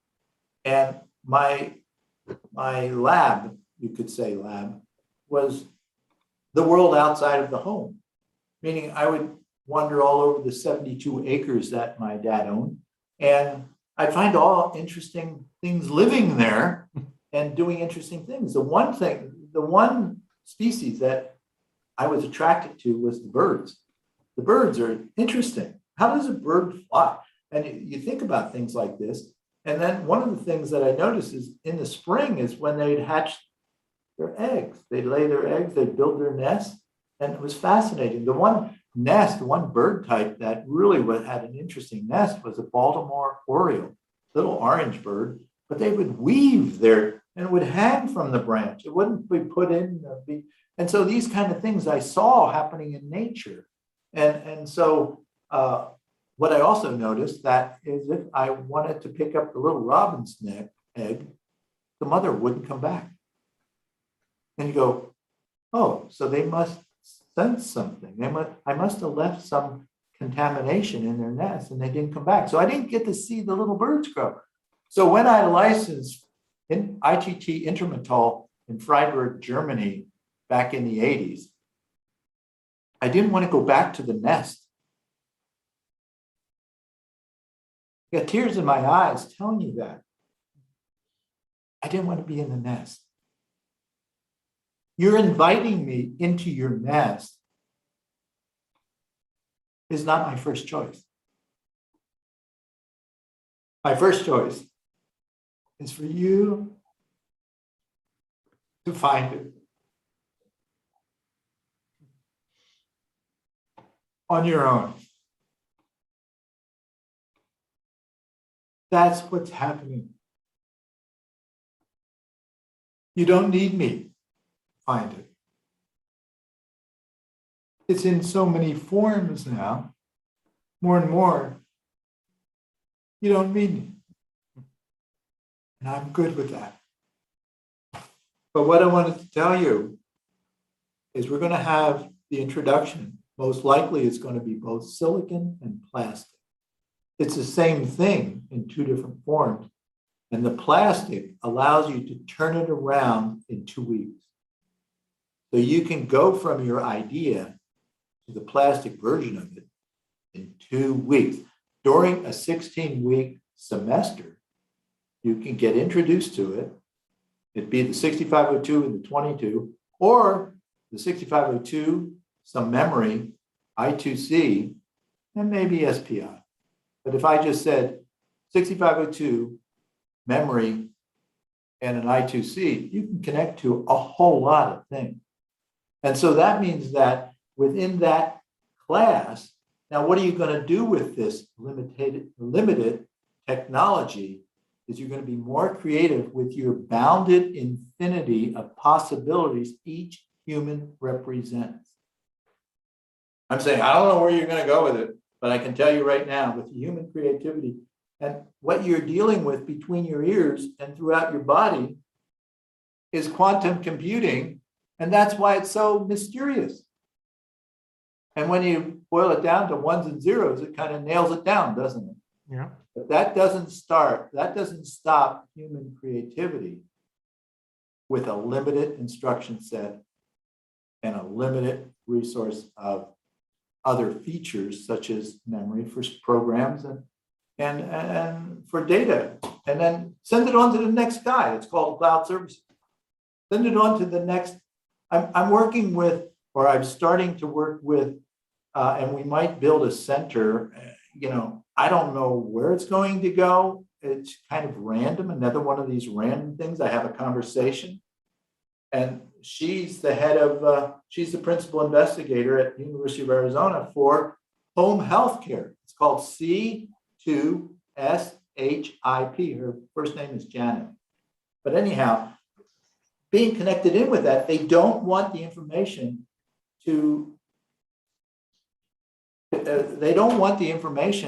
necessarily go outside of the home because they're bad actors, right? They want your private information is, so it means that you really have to keep most of the information in the home to have the home health care. Me living here on the 15th floor of Mirabella is kind of a special thing. Is a special situation that maybe only 1% or less. The rest of them want to stay in their home. Talk to your mother, talk to your father. Where do they want to spend their last years? Where they've created their nest. Yeah. So so we're talking about this. We're talking about how we can connect in the 6502 information collection and plastic. I introduced Janet to. And so she's saying, oh my gosh, what can we do with that? I go, I don't know. Your imagination should help you figure it out. So to me, we don't know where this is going. I don't need, I just give you the information, but if there's anybody on this Zoom call that wants to participate in the first class so I think of it as a professor's class. And then the next spring, they'll teach their students.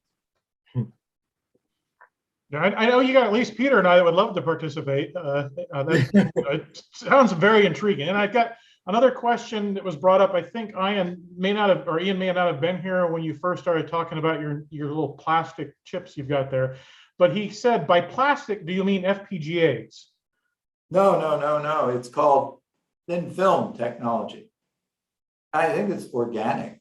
Yeah, I mean, an FPGA is a programmable device where what you're showing there are CPUs. I got both. Mm-hmm. That's programmable. What's interesting is I don't have any of my chips. I'm kind of graduating from my 6502, and I have boards like that, but I don't know where they are right now. But anyhow, this is FPGA, this is plastic, and then we have the other chips. But there you have it. So no, I don't have any. And so the plastic is just replacing the silicone, correct? It's the new substrate for the chip is made on, correct? Yeah, and you can imagine the idea that the idea that you would have look at all the waste that we have, food that's thrown away, just rots, and then how many things do we build that, like plastic is a problem because kind of doesn't dissolve very quickly. And so if you look at this these are labels. Think of a smart label. Yeah. So a smart label can be put on everything, including your forehead. Yeah. So now what you can do Now, they're going to recycle me at some point, right?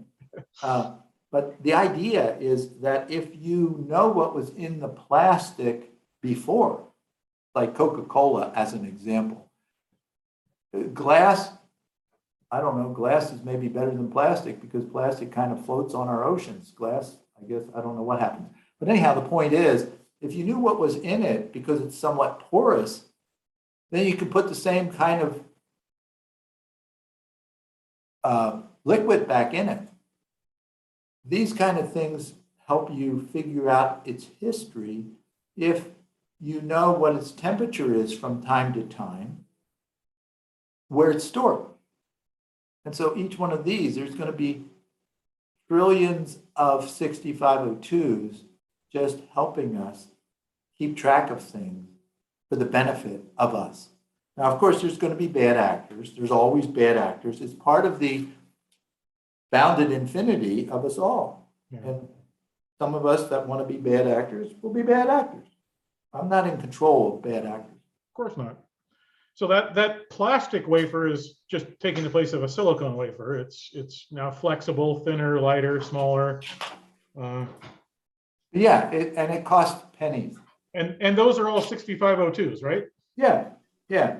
And this one came from here. This is the glass substrate that it's built on. See the edges? Mm-hmm. Okay, so that's how they build them. Oh, wow. Anyhow, they gave me this, I guess, so I could show it off to you guys. Well, Bill, where would you suggest people follow to keep track of this exciting new project that you're working on so we get the latest information as it comes out? You know, I did post a link to, I believe, is your foundation's website. Is that a good place for them to keep an eye on the things that you're working on? That or WDC65XX.com would probably, they're both working together. The WDC65XX.com is our commercial, not for-profit website. WesternDesignCenter.com is our information. WDC65XX.com grew out of and is a simplification of what was started with WesternDesignCenter.com. Okay, so that's the commercial stuff. The MenschFoundation.org is my wife Diane, who's been helping me in the background here.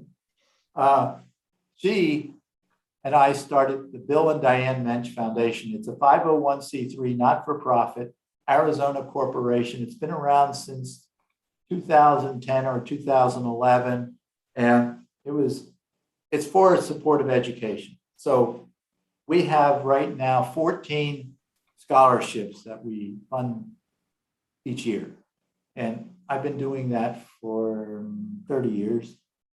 So I enjoy being in touch with new learners, people that are passionate about their learning. So 6 of the scholarships go to the Honors College here at ASU, the first honors college as it's known right now. A thought partner, friend of mine, is the founder of that. His name is Dr. Ted Humphrey.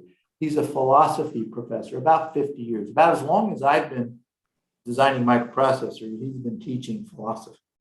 And then I have 6 at the Honors College, which is just named with $25 million fund, the W.A. Frank, F-R-A-N-K-E Honors College at the University of Arizona.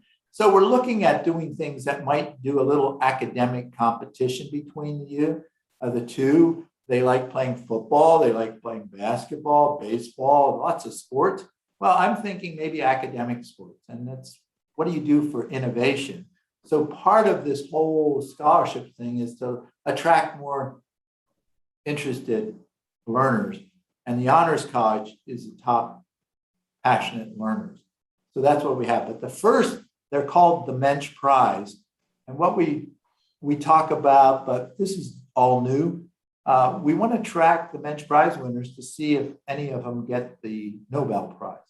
Because they're people who want to make a difference in the world. Mm-hmm. And why not? So the first one, though, the first Mensch Prize was given on April 29th of 2019, right before the pandemic. And I was there. I shook the hands of the recipients of that first prize.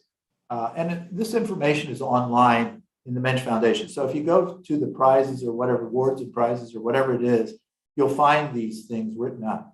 But going back to something, if anybody wants to find out more about this idea of this VLSI design class, it's called, temporarily, at least starting out, it's the VLSI multi-project wafer system on chip design course.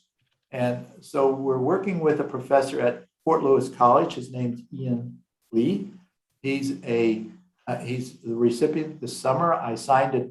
I was one of, I don't know, half a dozen people that signed a letter recommending him for permanent residency. He's a citizen of China. Janet, who I just mentioned before, she's Chinese, but she's here on permanent. She's been here for decades, I think. But anyhow, the point is that we believe in diversity. We believe that diversity is the most powerful when it's done interdependently. That means that you need to be independent for this to work best. So that's why I'm saying you figure it out. You figure out what you're going to do, but I want to help you because I've been asked to help put this class together, which is basically what I did 25 years ago. And now I'm updating it with the latest technology, and I'm wanting to have both silicon and plastic. And so now we can do what we want to do creatively. Well, like I said, I'm definitely interested in the course to, when it's available, to check it out, and I'm sure there'd be plenty of other people out there that would be interested in it too.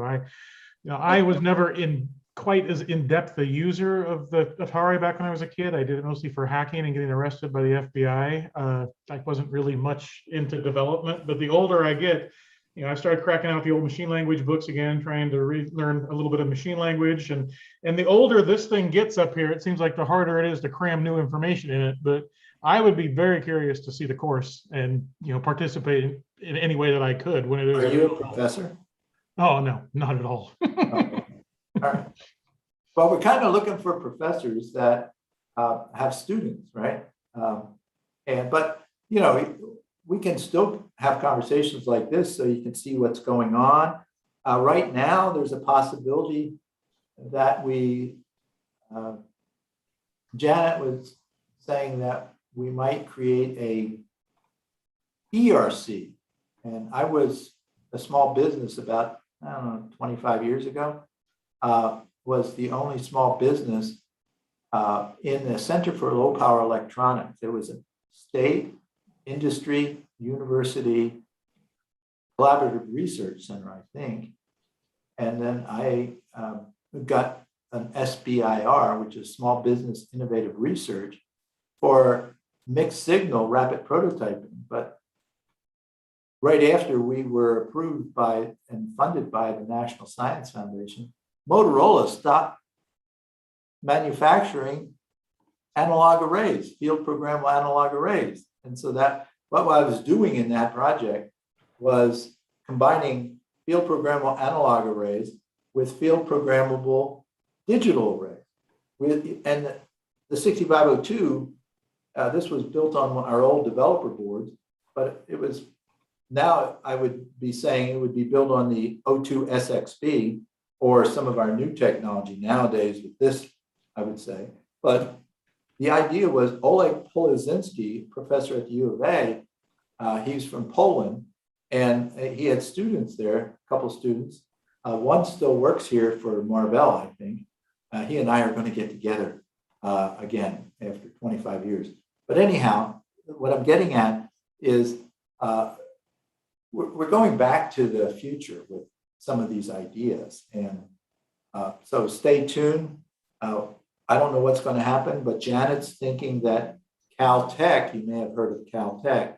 Caltech has someone there she knows. She got her PhD from Berkeley, University of California, Berkeley, and that's where the RISC-V came out of. So there's something happening here, and it's out of my control. I'm just responding to it. So if you want to, or others want to see what's happening here, We'll make that information available probably on both the WDC65XX.com and the Mensch Foundation website. Awesome. The education part will be on the website. Now, I don't know how this is going to evolve, and hopefully it does evolve the way I'm talking about it. But if we get Caltech to be the principal investigator of this, then we might see some significant funds come from the NIH. See, this stuff here, and what the current idea is that this stuff here could be especially useful for medical reasons. Absolutely. And so, so the NIH has a lot of money, apparently, even more than our National Science Foundation. This is what I just found out. This is secondhand information. Janet told me about it. And so I haven't verified it. I haven't fact checked this stuff, but NIH plus NSF plus a collaboration with universities from California and Arizona, that sounds really powerful, but we're not trying to exclude anybody. In fact, what I'm saying is the more the merrier. And therefore, anybody that wants to participate in this next generation of technology, are welcome. And so in order to do that, there needs to be funding. And so I don't know where the funds will come from, but an state, industry, university, collaborative research center says that the state is contributing funds to it. Mm-hmm. That's what the Center for Low Power Electronics was, and it was started by Motorola and Intel, and then WDC was part of it. I think there was 4 or 5 companies as part of it, and then it expanded to TI became part of it, and others became part of it. I see this going down the same path. I see the state of California and the state of Arizona. That'd be a good place to start. Yeah. And would they do it? Who knows? I don't know. I don't know. Like I said, that my mind is running when I see that material for, like you said, medical, putting that on a body somewhere and being so flexible. And it seems like the flexible technology is really where it's at as far as all the medical devices are coming from. Yeah, and I get emotional. I don't know if I will this time, but back in New Jersey when I was talking last week, I guess it was, I got emotional about it. And when I started talking about personal computers and keeping a person alive with 6502, one heartbeat at a time, is insanely personal. Using that word again, that Steve Jobs introduced the world to about technology, insanely great. But anyhow, the point is that this technology has been for decades, has been saving lives. We still get royalties from medical companies that use my microprocessor. Now, times have changed, technology has changed, but still people are kept alive one heartbeat at a time. Absolutely. And so going into this form of it, that's non-invasive maybe. Hey, that sounds fun. That sounds good. But it means somebody else is actually doing it. I didn't do the pacemakers. You provided the base. You provided the foundation for all of this to be developed off of. So that's pretty powerful. I mean, without that foundation, we can't build it. So. Well, it's the hardware, and then you guys bring the software. You bring the creativity to it, but this is kind of nailed down, right? I mean, it's something that doesn't change once it's.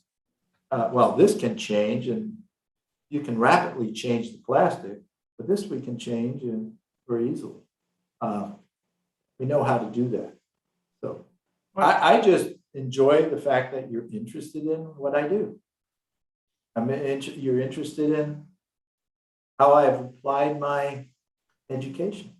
Well, out of all of our meetings, Bill, so far yours has drawn, I believe, the most amount of attention. So that tells me a lot. That tells me a lot of people are very interested in what you do and what you've done. So Peter's got his hand up very patiently. I've seen it go up and down about 4 times since I've been hogging all your time. So let me let my Polish friend over there get a little bit of airtime. Yeah. I would like to say about conclusion, because not only medical devices, but as I said on the beginning, because this is, in my opinion, an excellent moment for this technology, because we are about to revolution in IT. Because it will 5G and Internet of Things will change our interaction, and we will interact not with PCs or tablets or smartphones, but rather with network and billions of devices. And for example, if we should interact with billions of devices, it will be necessary to have a small verified technology with low power consumption, with new technologies supported by, for example, those plastic materials. So that's why I think the next 5 up to 10 years will be most important for such technologies. I agree with you. And in fact, I feel that right now, with what's happening, what I just showed you, is more exciting than back at the beginning. Although, yeah, that was exciting. I'm not going to deny that.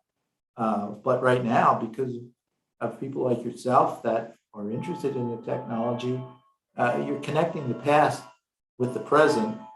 And one of our bylines is yesterday, today, and tomorrow. And so that whole continuum of the use of the technology is especially warms my heart. And so I want to be part of it. I mean, I want my technology to be part of it, and I think it's going to be part of it, but it's not the whole thing. And so therefore, we need the diversity of other people and other processors and other forms of technology that can be beneficial to serve mankind and our precious planet that we live on.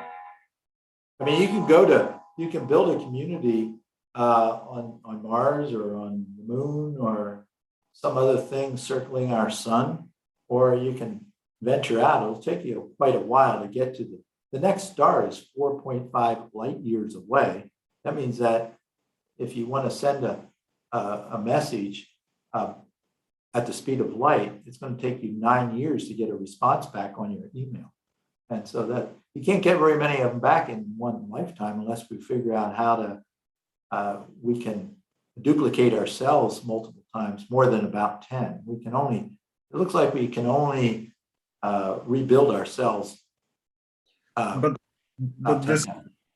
this is a cure to our knowledge about the technology, because after next years we can invent new technologies, of course.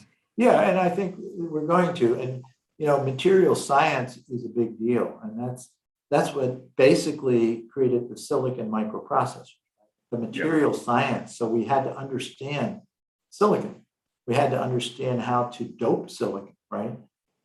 Put impurities in it so we could use that to create the transistors. And then the layers within a field effect.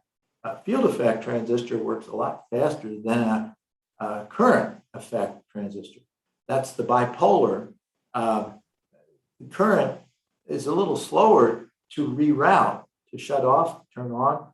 So fields can be turned on a lot faster. That's why CMOS. That's why the technology is so fast. And so it's material. And so learning the material like this is going to follow the same path. That chip is going to be a lot smaller. That system on a label is going to be a lot smaller. You can just imagine this is how big the microprocessor was. Well, this is a little bigger than what the 6502. But if you look at the microprocessors back in the day, this is where we are today with plastic. And so thin film, we're just going to get better at that. I think pragmatic is going to be part of that. They're building a bigger factory there in Cambridge, a lot bigger factory. for more of these. And so anyhow, but you see what I'm saying is it ain't going to stop with this. It's not going to stop with this. I just think that the 6502 instruction set architecture is magical. Yeah, agree with that. Bill has a question also. Bill, maybe you can unmute your phone, your microphone. Thanks for the reminder. Hi, Bill. I'm actually down in your neck of the woods. I'm down in Chandler, so enjoying the weather. Yeah, the weather's great, isn't it? It is. Too bad. Well, you probably don't have windows that open either. I don't either here at my office, but it is beautiful outside. Anyway, I'm glad you were able to join everyone today. I was really curious to hear what you had to say. My question is concerning with the how the thin film technology for our 6502 implementation compares to the silicon version of it in terms of speed and power consumption. I already get the idea for the die size. So I missed the first part. Could you repeat? How the thin film, the plastic version of the 6502 compares to the silicon in terms of speed and power consumption? Okay. First of all, it's powered by RF, right? Now you can have a thin film battery, but for the most part, we're talking about these labels not having batteries in it. So it has to be very low power. The other thing there, I think they're still having to solve some life expectancy of the thin film. Operationally, I think they're going from a lifetime operationally in the minutes, but they have to go to unlimited, like silicon is. So silicon, my Mensch computer I have plugged in for the last 30 some years, see if it still works. So, you know, our airplanes are around for 50 years. So you want the silicon to work a lot longer. And one of the keys to doing that from a process material science standpoint, you have to anneal it. It's like annealing steel. It stays together better when it's properly annealed. So I think they're working on annealing plastic thin film. So there's some other really difficult challenges they're working on, but this will work well enough to be useful. It's how do we make it more useful for a longer life expectancy. Now to go back to the speed, this is basically, I would call it, I don't know the official, what Pragmatic would call it, but I'm thinking it's about 4 micron technology. And so, but you know, when I started at Motorola, I was working on an 8 micron technology. So the 6800 was basically, I think, 8 micron technology, 0.4 mils. And I think 0.4 mils is 8 micron. Anyhow, so right now, this would be about the 1970s version of the 6502 in size.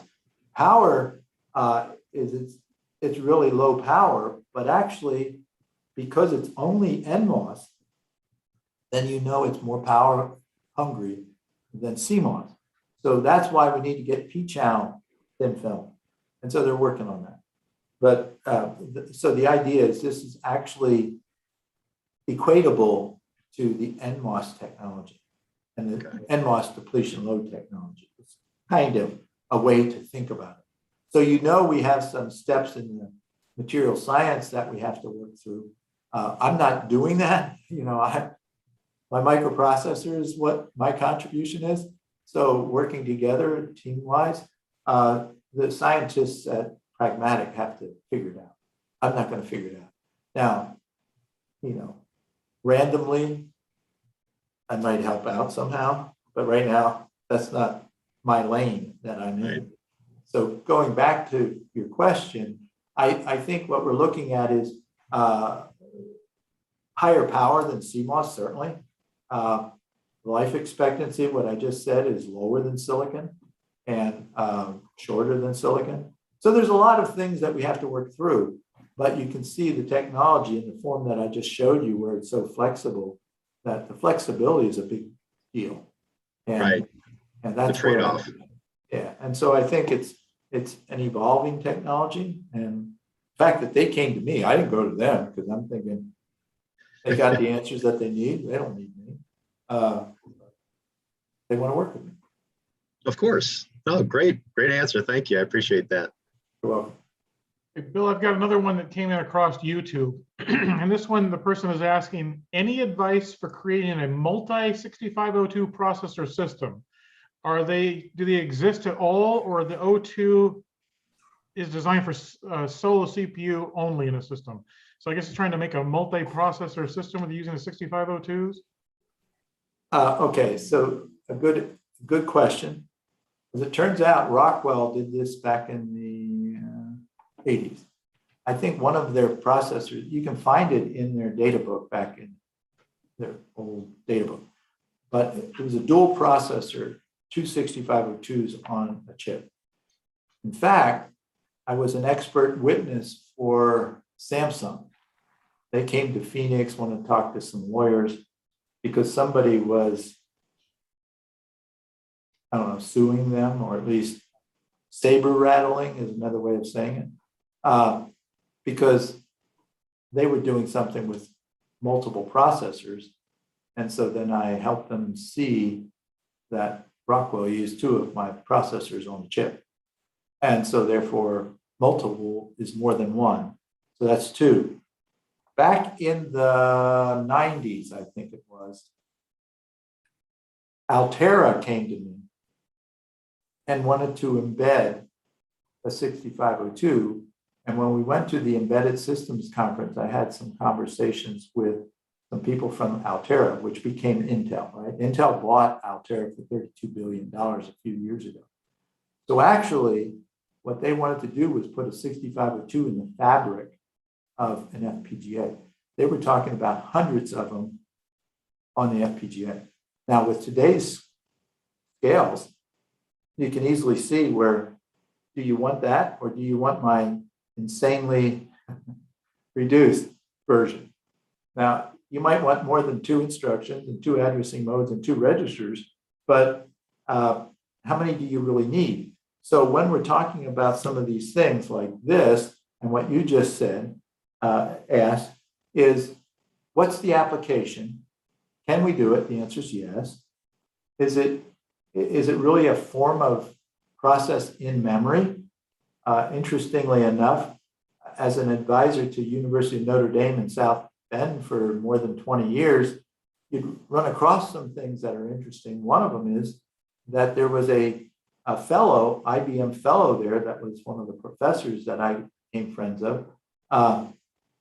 Right now, I forget his name. But anyhow, he had a patent on process in memory.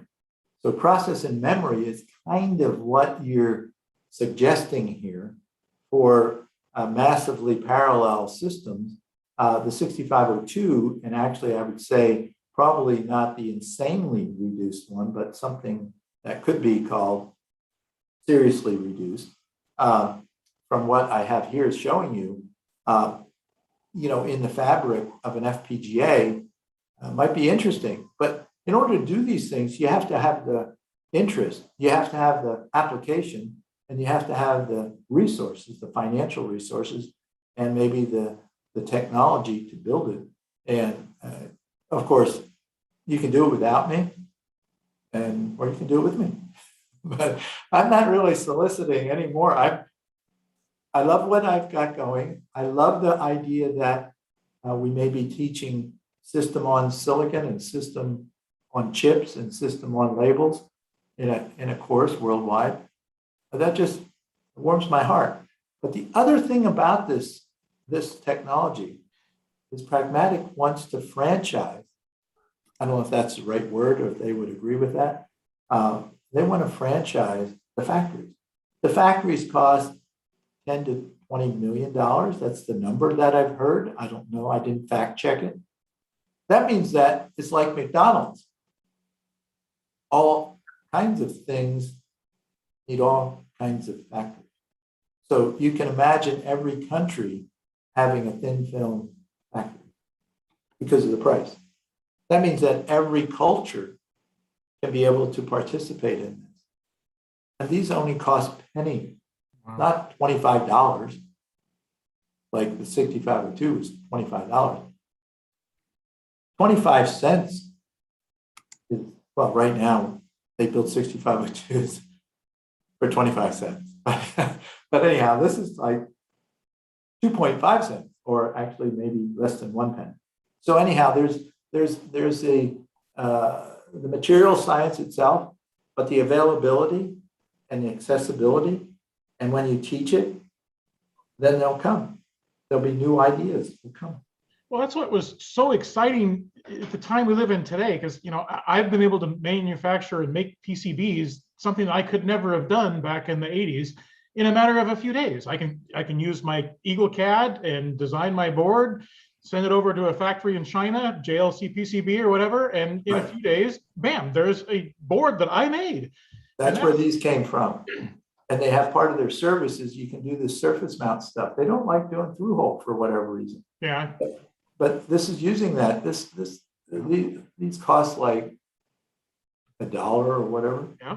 Well, that's what, my wife was kind of upset with me, because about a year ago, I bought a pick and place machine because I was building so many boards and using tiny surface mount, I couldn't really do it at my age and my eyesight. So I bought a pick and place machine, and then I've since, it's easier for me just to have somebody else manufacture it. So the idea of a manufacturer here that would allow me to design my own chip on a sticker and in a few days have that.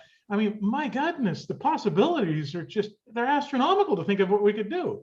A lot of the you can build this in 2 weeks. Wow. Because I mean, the thing that the retro community is screaming for, especially I've noticed with like the Commodore, some of these custom chips that Atari or Commodore created that are no longer available. And the only way you're going to get them is to take it out of another machine.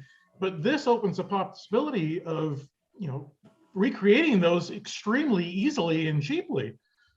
Right. And this class that I'm talking about it's not that the silicon version of it, I think, is because of what's going on in the supply chain right now. It went from $5,000 to $6,500 for a class.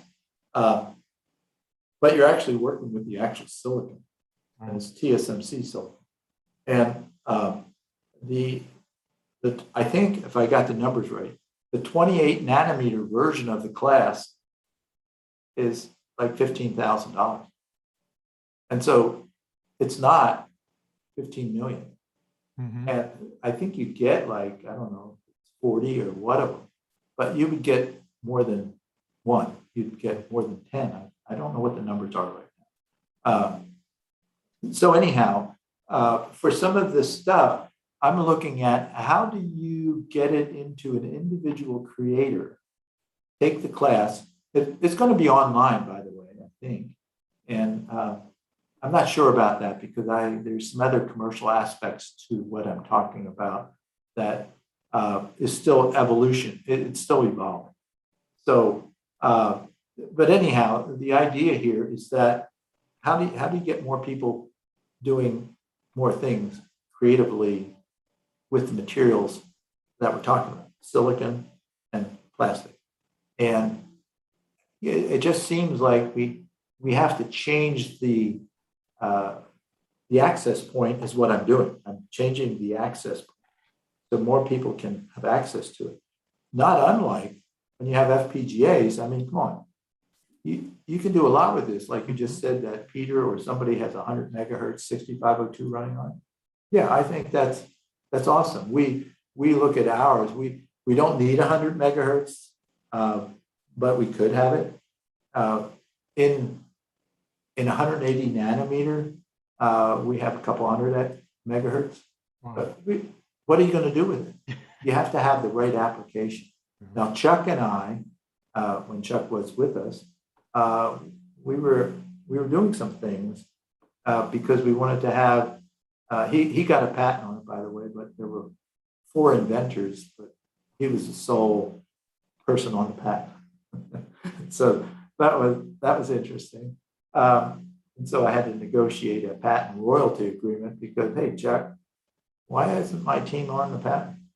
Well, he wanted to negotiate, and I ended up realizing that he had this page mode patent that was really the other patent work was built on the page mode ideas.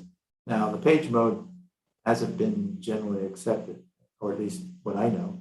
But anyhow, coming back to this, we were working with 60 megahertz USB interfaces, and the patent that was issued in Chuck's name, which were ideas that I contributed after a round of golf here at Superstition Mountain Golf and Country Club during a session talking about things. He was saying, well, they have FIFOs and this USB controllers and all that. I said, well, why don't we just have double buffered in both directions and DMA everything? That way you can go faster.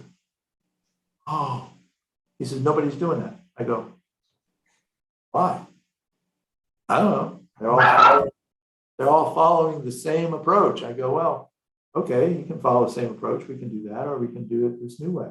And so that's what we did. And Chuck's not with us anymore. He wanted that to go into SSDs, and he had big business plans, but now he's not with us. But anyhow, we learned from that project.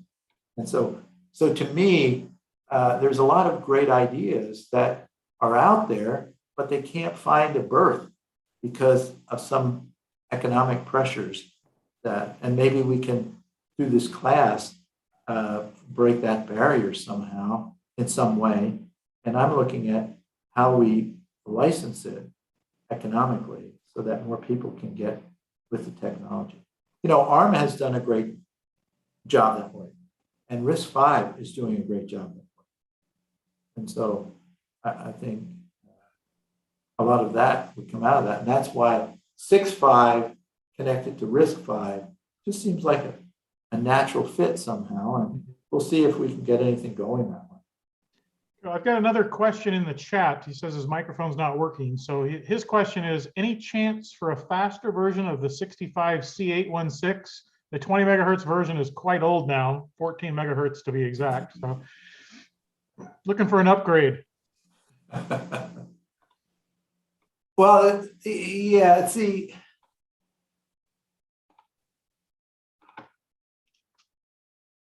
that's an interesting question. Wow.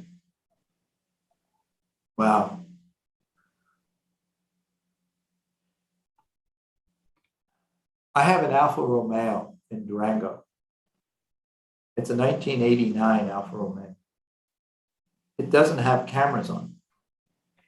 It doesn't have a lot of, I don't even know if it has an OBD interface on it. I don't think it does. So that older technology, and I was actually expecting more about vintage computing in this Zoom call. I've been talking about these things, and you're talking about having 100 megahertz 816. I would skip to gigahertz plus. I wouldn't stop at 100. But then that changes everything, right? So why do you want a gigahertz anything? Let's see. Why would you want a gigahertz? Why would you want 100 megahertz? See, to me, the reason why I brought the Alfa Romeo in it, it's a Veloce, Spider Veloce. I just love it. I've had it since 1991. So I've had it for 30 years. Anyhow, I love it. So there's something about this vintage stuff that the real thing is more fun than the imposter. So I would say that right now, if you want a 100 megahertz 816, I'll bet you can find it on your smartphone, running in emulation mode on an ARM, running at the quad core, running at 1.2 gigahertz or whatever they're running it at. To me, you don't want that. You might want it, but I don't. In other words, I'm saying the limitations of the technology, and that's why, like here, we could be going at 100 megahertz, but we only want to go at 14 megahertz. The interesting thing about FPGA solutions is the power. You're 10 times, well, 10 times. You're 10 times above what you need for a lot of applications with an FPGA solution. We're talking about 100 milliamps here. Now we can go to our technology can run on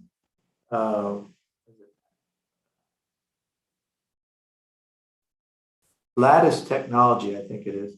We can go 10 million. But for some of our applications, we want to go into microamp. And so that means that we have to go to ASIC. That's why the class. That's why this. These other technologies need to be employed, but they don't need to go at 100 megahertz. To be able to read a sensor, you can read it at the kilohertz level. So in other words, how many times are you going to read the temperature of someone's body and say, oh, I'm going to read it whenever I want to go out or into this building, they're going to take my temperature, right? They're not going to take it every second. And so therefore, what I'm saying is when you're looking at sampling your world, you're going to do it periodically.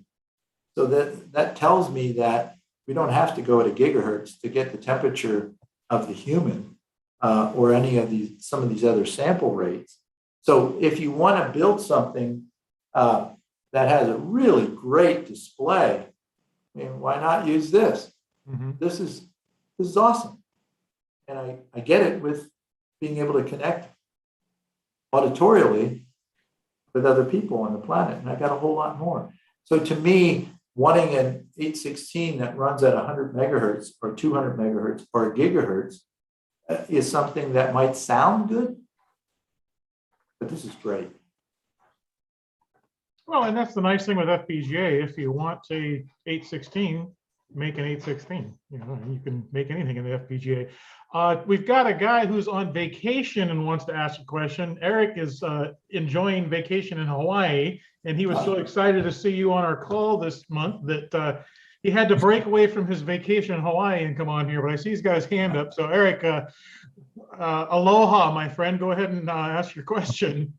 Yes, mahalo. Yeah. Mahalo. No, yeah, I joined very late because of just the time zone and the travel, so I apologize. But this discussion about the thin film microprocessor solution that you're talking about is amazing. And like you said, that not just the flexibility of the application, but the physical flexibility of it itself. It makes a lot of sense. But I was just curious, what's the connectivity between that and whatever it's mating up to, whether it be a PCB or, I mean, I guess you could think about all the different things that could attach to, but how does it attach? Yeah, exactly. Good question. We're working on that. So Ken Williamson is a technology guy. He's the chief operating officer of Pragmatic. He is the one that created that. And so there's another guy named Alistair, and he's their, I don't know, they have interesting titles, but he's like the marketing guy. And so also the president, I've been on a Zoom call with the president. You know, my memory isn't that good, but the point is that we're looking at, they're doing it already. I mean, they really have this done, but the interface between, you could say, the plastic and a PCB, there's some flexible printed circuit things. So there's a flexible before you get to the fixed PCB. So there's some different ways of doing this.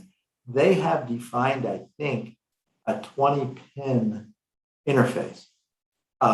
They have a radio. It would be an RF radio. So a transmitter. And, you know, I don't think they have a receiver. I may be wrong there. They might have a receiver. There's some things with IMEC that have been done for a library of functions that works with their technology. So there's some work been going on for a decade or more with the professor at IMEC. I think his name is in one ear, out the other. But anyhow, can't remember some of the names. But what the idea here is that you would build it all on the thin film. But if you want to connect it to a printed circuit board, we're working on ways to do that. I don't really, in this conversation, tell you specifically how you go from plastic to the PCB, but they're doing that. And in fact, I think what they do, they wire bond, by the way, they can wire bond this stuff. So there are actually little bond pads on that CPU. So you can wire bond it. I don't know, it must be pretty delicate because it's really thin. And so you could lift off the bonding pad very easily. So I'm not sure the mechanical aspects to being able to wire bond it, but they do wire bond it. And so, but all of that technology is what Pragmatic has created. And they have a growing partnership. You can get on their website, Pragmatic Semiconductor, I think. Pragmatic Semi or Yeah, I linked to them in our chat so that everybody has a link to Pragmatic. Yeah, and so if I saw that. Yeah, if you go there, those guys know what they're doing. I'm having fun talking about these interesting things. We enjoy the fact that they want to work with us. We know that they have a lot of other people they could be working with and will work with. But we're interested in helping them diffuse their technology into the world. And so Alistair has asked me, what can we use this stuff for? So I'm saying to you, what can we use this stuff for? And give it back to Alistair and Ken, and then we can grow the opportunity for all. So some of this I know, some of it I don't. I was actually thinking I would go lay out the design. I created a set of design rules like I did for silicon, but then I thought, that's not my lane. My lane is what I have. And we can adjust the functionality based upon the instruction set that we need for the application. But we need the application. We need the reason to change it from this. This is a full 65CO2. All of the instructions of the 65CO2. They used the RTL that we used in here, exactly the same RTL. So in other words, if we have this, then why do you need to change it? Just let us know, and not only why you want to change it, but the resources and the reason to change it. And so your question about how do we, maybe where you're asking is more along the lines of, hey, I want to see this working in my office or my lab or my home. I want to see this working connected to something that I'm familiar with. And this runs at tens of kilohertz is what I think. Oh, that I never answered the question. I think this works at the tens of kilohertz. I don't think it's 100 kilohertz, and certainly not a megahertz. And so it's really relatively slow. But if you're grabbing an 8-bit value from a sensor and you're transferring it to the transmitter, that the transmitter then is received, the information is then received by a hub or a router, then you go, well, how many times are you going to read the sensor? And so you read it and store it to the transmitter. Those are the two instructions. Load, store. That's a RISC. That's what RISC processors do. And so mine can be insanely reduced. But the idea there is it's not about the performance. It's about the access to the information.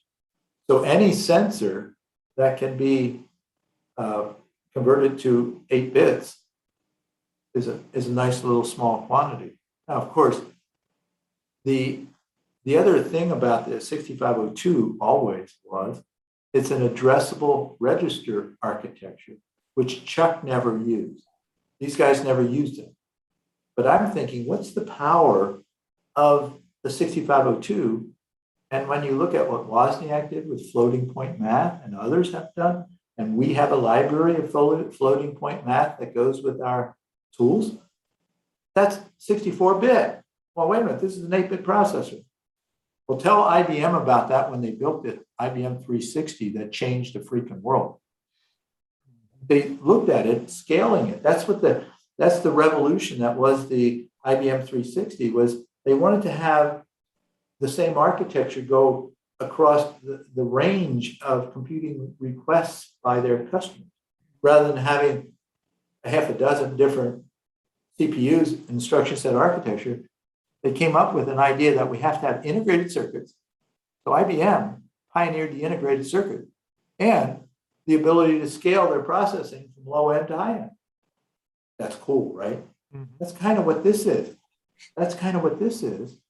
And it's about being able to build whatever size register you want, basically page 0 with the 816. I may be repeating here, is that the 816 scaled that from 1 page to 256 pages.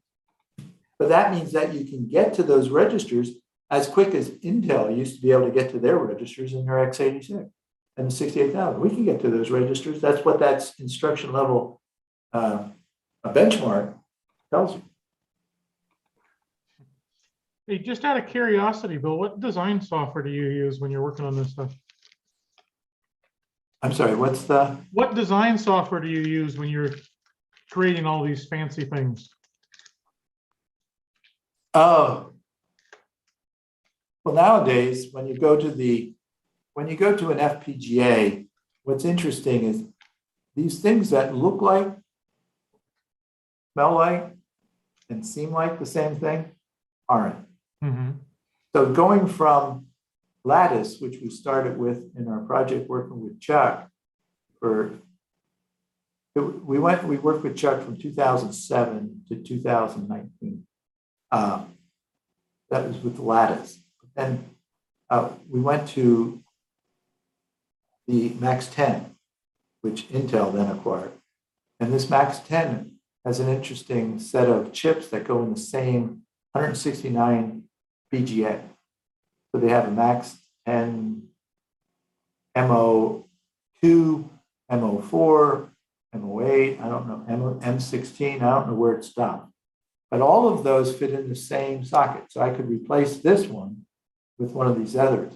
And so the software that we use for this is a text editor and Intel software. So we do all the simulation and compiling with the Intel technology, Intel software. So FPGA suppliers know that they have to supply this. Back in the day, back 30 years ago, they were charging for that. Now they realize they make it free, they'll get more use out. Mm-hmm. So that's what we use. So we use the Intel tools and then a text editor. And so when you do that, then you no longer have to have a graphics editor. But when we created this, and my wife who's in the room, not visible to you, she used these tools and she could still use them. But now that we've gone to RTL, text editing, describing, hardware description of it with text editing, she no longer needs to do her graphics design. But when we did that, and we still use these tools to this day, is their IC editors. IC Editors was a company, I think out of California. We used to talk with them frequently, especially my wife, Diane, would talk to them, and they were the Brandshaft brothers, I think. And they created the ICED on the PC editors, which we still use to this day. We wanted to go to Tanner Tools for graphics editor, which now I think is part of Mentor, maybe, part of Siemens. But if we wanted to do something graphics editing, I would have used that editor for this. And the reason why is they created the layout versus schematic. But what we did, Diane and I did, was we created manually optimized netlists. So when I'd licensed companies throughout the world, they'd say, well, we can't find your schematic. What schematic tool did you use? I said, well, because when we started this in 1980, everybody was changing their workstations once a year. there was the Apollo, and there was IBM tried to get in. Everybody was having their own workstations, and in fact, VLSI Technology, who created the first ARM processor, had their own platform, which was really, really good at the time. And so all of these different tools. And so I said, I don't know which one to pick. So what we ended up doing is our schematics were all on GDS2, because I figured, hey, if you can design a whole chip on GDS2 with it was at the time a Nova, Data General Nova, then it went to a Data General Eclipse, then it went to a PC, 486. I had the most powerful network, according to the consultant that installed it, the most powerful network of 486 computers in the Phoenix area. We had to wait till Intel processed the 486 processors for Micron to build them.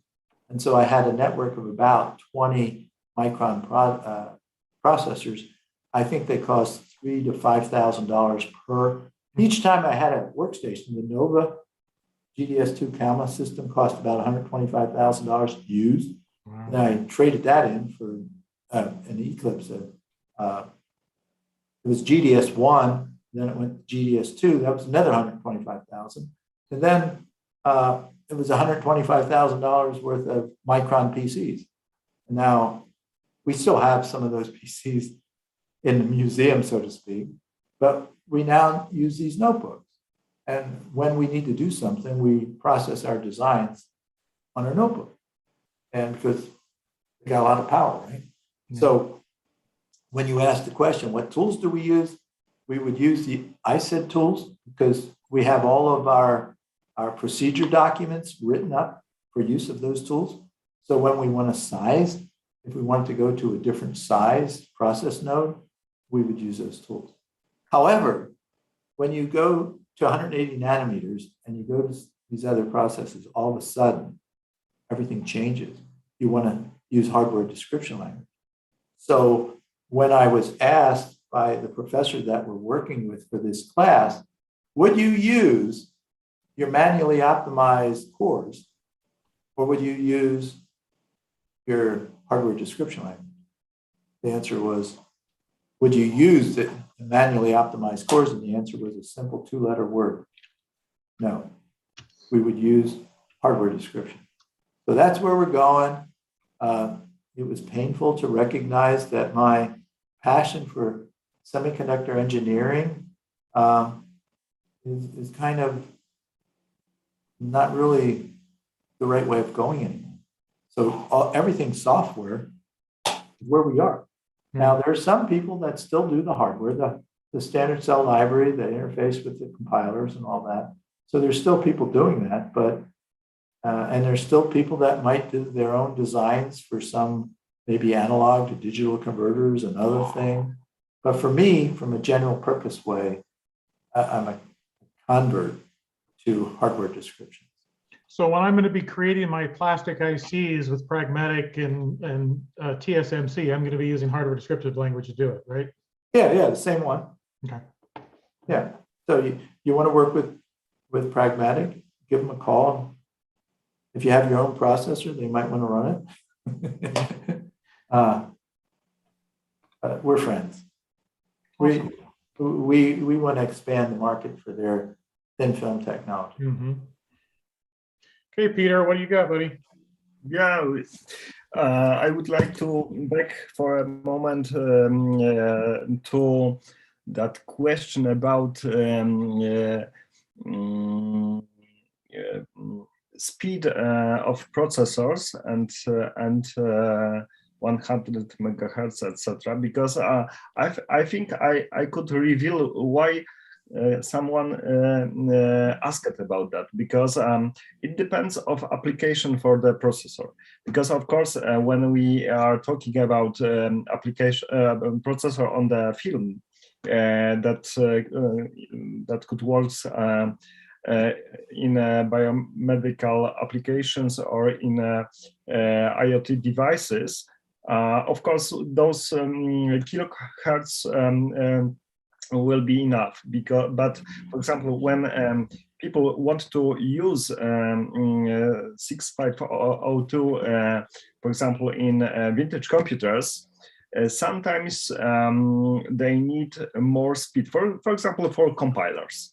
Because, of course, right now you can do cross-compilation to the processor, but if you want to be strict vintage user, and you would like to, for example, do all things on C6502 platform, then you sometimes would like to have more power, for example, for compilation. For developers like to have better tools and better toys. This is first thing, and I regret because our friend Professor Jason Moore today is absent. He's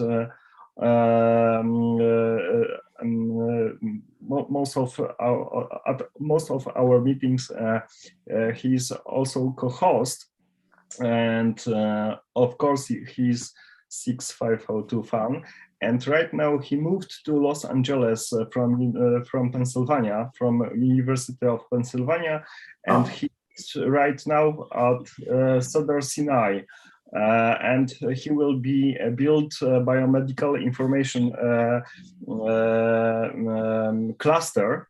So he probably could be interested to talk about application of such processors, of maybe cooperation during future courses.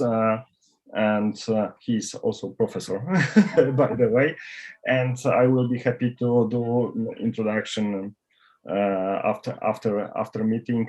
He's right now first day in Los Angeles, so today he couldn't be at the meeting.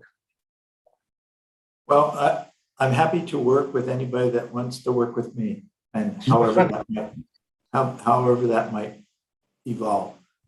So if he, if he wants to communicate with me, one of the reasons why I've reached out, or I said in this, wasn't what I was actually planning to do today, but sometimes you just need to be spontaneous with it, is that I'm looking at, we want to create a course that will be attractive and beneficial.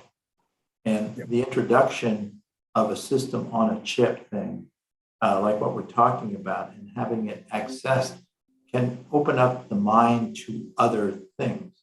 And so my overarching thing that I don't think I've said yet in this conversation was, if you get on my education website, themenschfoundation.org, you'll find that I wrote up a thing called the theory of embedded intelligence. And the theory of embedded intelligence, in a nutshell, is, I think it's observable that there has to be an embedded intelligence in everything to exist. Find a way to exist, find a way to survive, whether it's an atomic structure, a quantum structure, has to have an embedded intelligence. And that can be further reduced to saying that intelligence has to sense, process what was sensed, communicate within itself, and communicate internally, in other words, and externally, and then do something. If you just learn, and never do anything with it, I don't think that would be as satisfying as learn and do something with it. Actuate, SPCA. So when you think of it that way, you think differently. When you think that everything found a way to exist and there's an infinite number of possibilities, and you think of yourself as a bounded infinity, then what's holding you back is you might not have enough time, You might not be in the environment that would allow you to learn more. And I'm saying everything changes when you think that way. So when you think about the theory of embedded intelligence, it's really the theory of everything. It's not string theory. It's not quantum mechanics. Quantum mechanics supports the concept that within everything is an embedded intelligence. So if some philosophers might think of what came first was intelligence, then came energy, or did they come together? Intelligence and energy came at the same time, and it's infinite. It means it goes on forever. Just when you thought you found the edge, it moved. And so when you think of it that way, you're thinking differently. So if you come back to this interesting, magical little microprocessor that did change the world. But it couldn't change the world without you. It couldn't change the world without others. So if I sound emotional, it's because I am. There you have it. Theory of embedded intelligence is why you might be attracted to this little microprocessor. Bill, I absolutely love the passion that you have for this. It's moving. It's very, very moving. I can feel how I feel your raw emotions from this, and it's awesome. I love it. I thank you so much for sharing all that with us, Bill. It really means a lot to me and to the community, I think, to see your passion and your commitment to this little amazing device that's definitely changed the world and continues to change the world. So, you know, it's awesome. I've got goosebumps.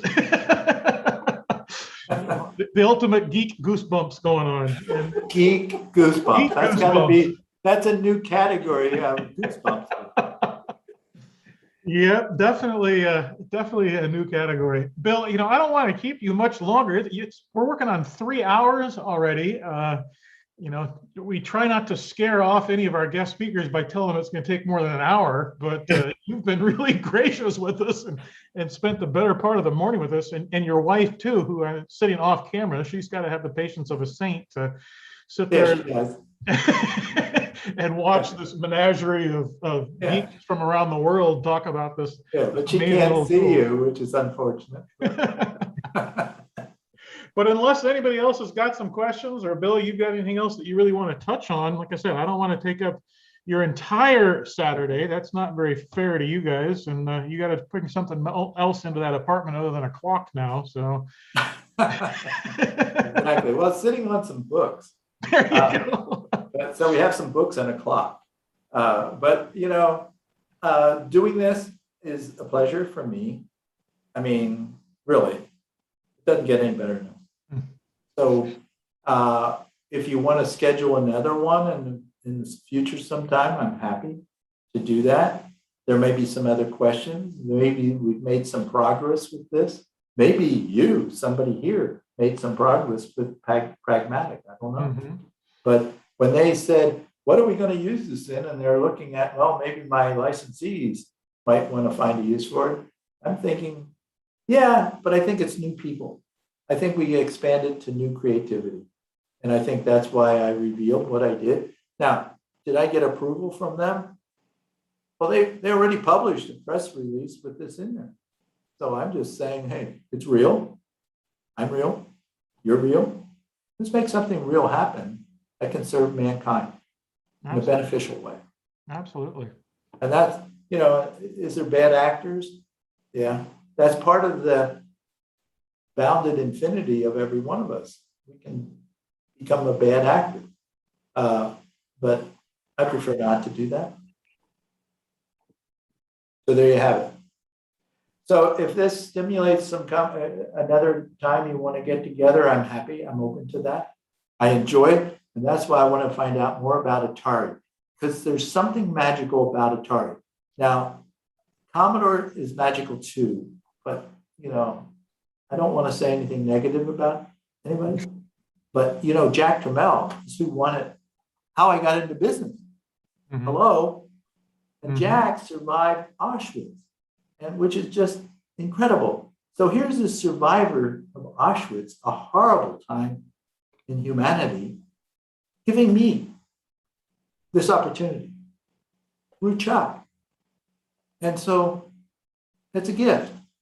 Now, Jack isn't with us, Chuck isn't with us. A lot of people are departing. I'm hopeful that I would stay around for another 25 years, but I have to work on my embedded intelligence to do that. So I don't know. It's kind of a crapshoot. Who knows what's going to happen next? But this has been an honor for you guys to want to hear from me. Really.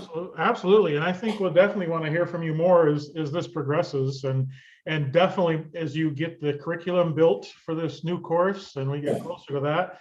I don't care if anybody else joins us, or it's just you and I. I'm sure Peter would be there no matter what, but I definitely want to hear more about it as you guys go. Yeah, I'm probably going to be posting something on this shortly. Okay. I'd say within weeks, because we really want to attract more teachers, more professors, because we think that that's how we get to more students. Yeah. But we don't want to do something that's useless. It wants to be useful, and it wants to have the content that more people would see and embrace for good reasons. And so I'm just thinking that's how you diffuse some of this into society, into the benefit of mankind. You need to find more people that say, "Hey, this is a good idea." It's much like when we're talking about people that are especially interested with Atari computers and games. I mean, you guys found the energy, you found the passion for it. Mm-hmm. I didn't find it for you. You had to find it yourself. So that's how I think we diffuse this. And I'd like to diffuse the theory of embedded intelligence, because that is a huge change in thinking. It takes it away from the mythological construction of things, although mythology is really, really important. That's how we got started back in, 100,000 years ago, or pick a number, a while ago. There was mythological things that were in the caves that we found a way to live in. And so this mythology is going to be there until we collectively solve the mysteries. The theory of embedded intelligence is the hope for that is to allow the mysteries to be now solvable. And so that's the power of that. So I'm working with a philosopher. I call them thought partners. I wasn't the one that used that name first. Thought partners for philosophy, nuclear physics, quantum computing, and all these other areas. So, I'm at a vortex of interesting information, and I'm giving it back to you. Yeah, I'm sure that Jason Moore will be interested in it. Have you reached out to Joe DeCure by chance of Atari IEEE? It seems like he's still a professor up in the Seattle area. So no, this is brand new. This is right hot off the press. I mean, this was just printed. Because I think Joe would be interested in it too, considering what he teaches up in Seattle. So I think, on my WDC65XX.com, there's a way just to put a question on there. Okay. And I'll get it. Well, I'll ping both of those guys and make sure that they're aware of what you're doing. And what I was thinking was we could do Zoom things like this, let's say 1 hour a week for the spring semester, approximately 16 weeks, and we exchange ideas. And we have a syllabus, so I could post a syllabus. I'm going to see if that makes sense to what we have, because it's evolving. And so then what we're doing is more or less starting with things that we already talked about here. It's how do you get someone that's never heard of the 6502 or a microprocessor, get them thinking that way. And that means I like thinking that Ben Eater's classes are a good starting point for someone that doesn't know anything about this technology. There's a lot of people, obviously, for us, maybe you think everybody knows about the 6502. Well, that's not the case. And so then how do you get started with microprocessors? I think Ben Eater's teaching techniques work. And so then you go from that to some boards, to some technology, to the ability to build your own ASICs from here to this, to then being able to evaluate what you created. So that has to be, and what's interesting about it is that when you put a microprocessor in the system, you can build self-test. So now you can test to see if it does what you intended with your design. So just a simple microprocessor can figure out, you can write the code, and that's a great use. That's what I love doing. I love being able to write the test programs for the 6502 and the 816. I did that. And the other thing, and you go, oh. And back in the day, we did the design on the Apple II. The Apple II GS really expanded the ability to create netlets that are bigger. And so I wanted everybody to have that experience. But all I was doing is applying the microprocessor I designed to test itself. It's kind of like, well, that's so obvious. And you want other people to work with this magical thing, not just talk and being able to share like we are, actually applying it to do something that's useful. That's what I was doing. And so I wanted others to have that, but you found your own way to enjoy what you enjoy about these systems. Awesome. Okay, you guys, one last shot. Does anybody else have any more questions for Bill? I saw Eric just unmuted himself. Does that mean you got something, Eric? I was going to say, just make sure it still supports interrupts. Hey, interrupts are important. Some people, you know, these PCs, I don't think like interrupts. No, I was gonna lobby for the inclusion of the set overflow pin. Oh yeah, the good old set overflow. Yeah. So that's a story in and of its own. Oh, I know. It's the best. It's still the best way to get the tightest possible loop on the 6502. Absolutely. Hey, you know, that didn't come from me. That came from probably Chuck or Rod or I don't know who. But Chuck was who signed off. And when I put the clock generator on there, it's like I did that without his approval.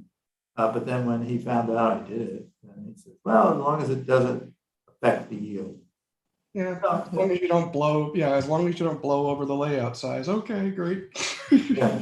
No, I put it under the metal that's on there, so you won't even know it's there until you use the second layer, the metal layer that's needed to connect it in. Other than that, it's just going to be there. Yep. Anyhow, I really appreciate the opportunity to talk with you guys, and I appreciate your questions. We appreciate it more than you do, Bill. Trust me. It's been an honor and a pleasure, and it's like I said, it sounds like there's some really super exciting stuff still coming our way for the 6502 and more possibilities. So that's awesome. Yeah, it's not going to end. It's not going to end with me either. Fantastic.